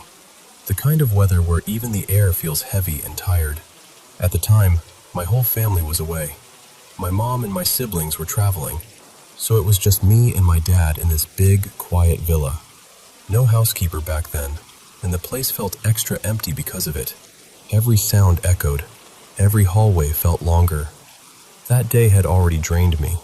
We slept in late, and then my dad went out to do errands, groceries, household stuff, heavy things. He'd recently had heart surgery, so he wasn't supposed to lift much of anything, which meant, yeah, that was me. So I'm hauling bags inside, stacking groceries, carrying awkward boxes, even dragging in those big water jugs like I'm some tiny exhausted delivery guy. By the time everything was done, it was around 9 p.m., Friday night. And Friday nights mattered to me back then. It was the best night, the last free night before the school week started creeping into your brain. I was destroyed, but I refused to waste it by sleeping early. All I wanted was to flop down and play PlayStation for a couple hours like I'd earned it. My dad went upstairs like he always did. He was an early sleeper, especially after surgery. The moment he disappeared upstairs, I finally went into my room and just collapsed. Like, I didn't even make it to my bed. I dropped onto the floor, still in that half-awake, half-dead state where your body is melting, but your mind is stubbornly going, no, I'm staying up. My bedroom door was open, so I could hear upstairs if anything happened. And then I hear my dad's voice from near the stairs, calling down, "Yusuf, don't forget the main door, it's still open." I remember just staring at the ceiling, like my soul had left my body. I was so tired it felt unfair that I had to stand up again. And I swear, This is the part that makes me laugh now, but at the time it was so genuine. I said out loud, in the most exhausted, half-joking prayer of my life, "Oh, Allah, please send someone to close the door for me," like I was bargaining with the universe because my legs didn't work anymore. I laid there for a few minutes, hoping I'd magically gain energy. Eventually, maybe 6 or 7 minutes later, I dragged myself up, shuffling toward the front of the house to close the main door. And when I got there, it was already closed. Not slightly moved, not halfway shut, fully shut, the way you'd close it properly, with intention. And this wasn't some light door either. This was a heavy metal villa door with a stiff handle, the kind that needs a real pull and a firm push. It doesn't just swing closed. I just stood there, frozen. My first thought was, Dad must have come down. But instantly I knew that didn't make sense. I would have heard him on the stairs, and he was tired, healing, and already in bed. So I called out, trying to keep my voice calm, but it came out weird anyway. Then I walked upstairs quickly and peeked into his room. It was dark. He was in bed, clearly asleep. He stirred and said, sleepy and annoyed, "What's going on?" I whispered, "Dad, did you close the main door?" He sounded confused. "No, why would I close it? I told you to." There was this small pause, and then he asked, more awake now, "Are you okay?" And I lied. I said, Yeah, just checking." But inside, I was not okay. That night I was genuinely scared. I walked around the villa, checking rooms like I was in some low-budget horror movie. The place was huge and silent, and every little sound felt louder because of how empty it was. But nothing looked disturbed. Nothing was missing. No signs of anyone. And the thing is, we live in a very safe place. Like, ridiculously safe. Our neighborhood is quiet. Families know each other. Nothing creepy ever happens. That's part of why this bothered me so much. Because stuff like this just doesn't happen here. The next morning, I asked my dad again in a more normal way, and he said something that made my stomach drop all over again. "Yeah, I saw it open. Fully open." So the timeline was real. He saw it open. He called me. Minutes later, I found it closed, and I hadn't touched it. For years after that, I kept circling the same question. How does a heavy iron door close by itself on a windless summer night? Because there was no breeze. Not even a whisper of wind. And even if there were, that door wouldn't move from it. You'd have to want to close that door. When I was younger, I'll admit, I let my mind go to the supernatural. I'd think about my tired little prayer and wonder if something actually responded. But as I got older, I started leaning toward a different explanation, one that honestly scares me in a more realistic way, but also makes more sense.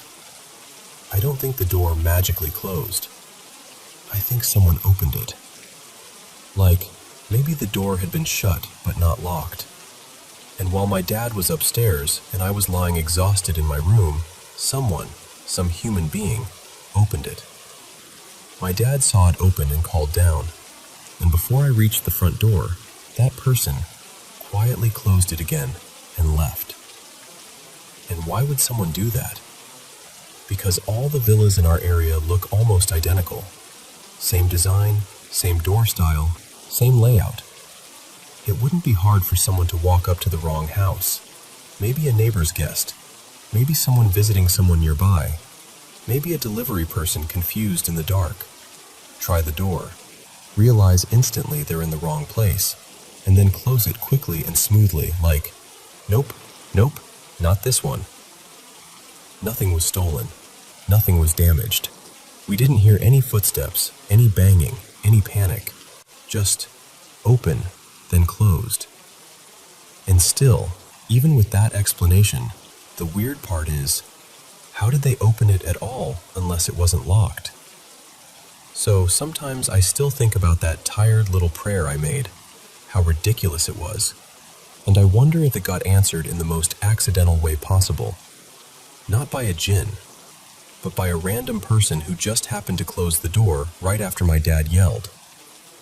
Or maybe it really was someone who entered by mistake and left. I'll never know. It's such a small incident, honestly.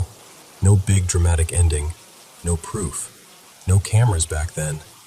Just one heavy door that was open, and then suddenly wasn't.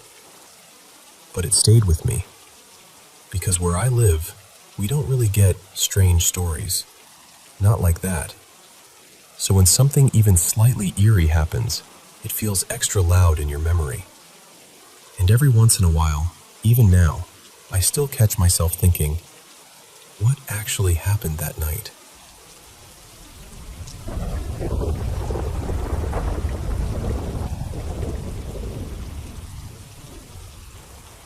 Hey, okay, so I've carried this around for a long time, and even talking about it still makes my stomach drop a little. But I'll tell you what happened. Back in late summer, August 2020, I think, I was in my late 20s, and my sister Maya and I decided to do a little overnight escape from our tiny town. We had our friend Ethan with us, and his girlfriend Sophie, who was visiting from out of state. We booked a hotel in a bigger city because we wanted restaurants, bars, lights, anything that didn't close at 8 p.m. But we didn't drive straight there, because Maya and I had been hyping up this spooky spot we'd found not too far from the route, about 40 minutes from the hotel. It's in North Carolina, and people call it the Devil's Tramping Ground. If you've never heard of it, it's basically this wide, barren circle in the middle of the woods where nothing grows. Not grass, not weeds, just dirt. And the thing that always messed with me, the place felt empty in a way the forest around it didn't. Like you'd expect birds or squirrels or something, but it was quiet in a way that made your ears feel too loud. The legend says the devil paces that circle at night, thinking up evil. Real dramatic. And there are all these stories. Stuff left in the circle gets moved or vanishes by morning. People get turned around on the trails like the paths change, and folks swear they lose time out there. Maya and I had already gone twice before, but only during the day. And honestly, those daytime trips were almost peaceful, beautiful even. Weird, but not scary. So we thought, let's take Ethan and Sophie, make it an adventure. Ethan, who is the kind of person who needs everything to make logical sense, was like, if we're doing this, we're going late. He actually said something about wanting to be there around the witching hour, because of course he did. So we aimed for around 3 a.m. And listen, right away the drive felt wrong. It was this narrow 2-lane road through the woods with no streetlights, and every few minutes we'd hit these sudden pockets of thick fog. Not normal mist, like dense, sitting low, swallowing your headlights fog. In the middle of August. And I remember thinking, this feels like a warning. I know that sounds dramatic, but it's the only way to say it. Then our navigation started glitching, like it kept trying to send us down these weird turns and recalculating in circles. It finally dumped us near this random spot that was close, but not right, like it was nudging us away from where we meant to go. Maya and Ethan were laughing it off, but my unease just kept climbing. Eventually we found the pull-off. There's this little gravel area where you can park, and a metal gate across the entrance of the trail. We pulled up, and I swear to you, the second the car stopped, something in me just dropped. Like that instinctive animal part of your brain that says, no, don't. My hands went cold on the steering wheel. Maya and Ethan immediately wanted to hop out. Sophie kind of leaned forward between the seats like she was trying to see more. And I said, wait, just hold on. So we stayed in the car, windows cracked, flashlights on, and we pointed the beams through the gate into the trees, trying to get our eyes to adjust. That's when we heard it. At first it was faint, like it could have been, I don't know, wind? But it wasn't wind. It sounded like low drumming or chanting. Not loud, more like a steady, rhythmic thump with this murmur under it. And it came from off to the side of the gate, deeper in the woods. But then it stopped. And then it started again. And it did that a few times, quiet, then gone, then back. And each time it came back, it felt a little closer, or maybe just clearer, like it wanted to make sure we understood we weren't imagining it. For context, I was driving. Sophie was in the front passenger seat because she gets carsick in the back. Maya and Ethan were behind us. And then, this is where it gets hard to describe without sounding completely insane. I had my flashlight pointed at the gate, and suddenly I felt like I couldn't stop staring. Like my eyes had locked onto the entrance and my brain just refused to pull away. Time got weird. Like everything slowed down, but also sped up at the same time. And out of the trees, fog started pouring toward the car. Not drifting, not rolling slowly. It rushed, like a wave, thick and heavy, pushing across the ground straight at us. And it looked almost backlit, like there was a faint glow inside it. Not bright, just enough to make it feel wrong, like it didn't belong to the natural darkness. I remember my mouth going dry. I remember thinking, I should move. I should back up. But I couldn't. It was like being caught in a staring contest with something you can't name. And then, inside that fog, something started to form. Not like it walked into view, more like it assembled itself. A shape that wasn't there, and then slowly was. A tall figure. Too tall. Humanoid, kind of, but the lower half looked wrong, like the legs bent the way an animal's legs bend. Goat-like. And it stood behind the gate, just inside the tree line, not charging, not running, just there, solidifying out of the haze. I couldn't breathe right. I couldn't look away. I don't even remember blinking. And that's the scariest part. I was terrified, but I wasn't reacting. It was like the fear was trapped inside me while the rest of me just stared. Then suddenly I heard Ethan's voice, like it was coming from far away, even though he was right behind me. And then, this sharp, physical snap, like someone snapped their fingers inches from my ear. And Ethan yelled, "Go! Drive! Now!" Instantly, like a spell broke, my body moved. I hit the gas so hard gravel spit behind us, and we shot back down the road.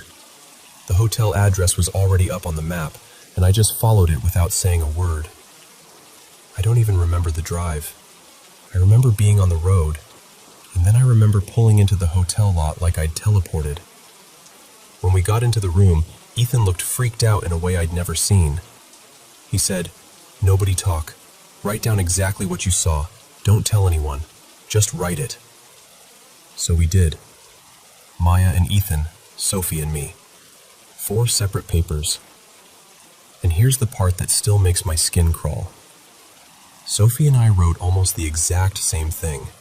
The fog rushing in, the trance feeling, the figure behind the gate, even the way time felt stretched and unreal. But Maya and Ethan, they saw nothing. Nothing at all. They heard the drumming and chanting. They felt the creepiness. But they didn't see a figure in the fog. What they did see was us, me and Sophie, completely blank, staring forward, unresponsive, like we weren't even in the car with them. Maya told me she kept trying to get my attention, saying my name, touching my shoulder, asking what I was looking at. And I didn't answer. Sophie didn't answer. We didn't even flinch. And the timing didn't match either. To them, it was more like 10 minutes total. And that wasn't the last weird thing. Ethan said that right after I peeled out, he looked in the rearview mirror and saw headlights behind us. Bright yellow, close, like a car was right on our bumper. But there hadn't been any cars. Not on the drive-in, not in the pull-off, not anywhere. It was the middle of nowhere. He turned around to look out the back window. Pitch black, empty road. He looked back in the mirror, headlights still there. That was the moment he fully broke, I think. Because Ethan didn't believe in any of this. He's the "there's an explanation for everything" type. But he was shaking. He kept repeating, "That's not possible. That's not possible." After that night, we didn't really talk about it again. Not in a deep way. It was like we silently agreed that dragging it into the daylight would make it worse. But I think about it constantly. I've had nightmares since then. Random ones where fog pours in through a doorway, or where I'm stuck staring at something I can't name. And every once in a while, out of nowhere, I'll get that same sinking gut feeling, like the air has changed around me. Like whatever that was, noticed me. I only told a few people, because every time I replay it, it's like watching a movie in my head that I can't pause. And my hands start trembling. Even now, just telling you, I can feel my chest tightening. I did go back once after that, but only during the day. I had taken a small stone from the area on one of our earlier visits, and it started to feel like a bad idea. Like I didn't want anything from there in my life. So I drove back, returned it, and didn't stay long. I brought a couple things with me for protection. Call it superstition, call it instinct, I don't care. And when I got back to my car and started driving away, I reached up and realized one of my earrings was missing. Little hoops with clasps, ones that don't just slip off. I searched on the ground, in the car, in my hair. Gone. And that was it. I left. I didn't go back. I don't know what we saw. I don't know why Sophie and I saw the same thing while Maya and Ethan didn't. I don't know why time bent the way it did, or why the fog moved like it had purpose. All I know is, something happened out there that night, and I swear it changed me.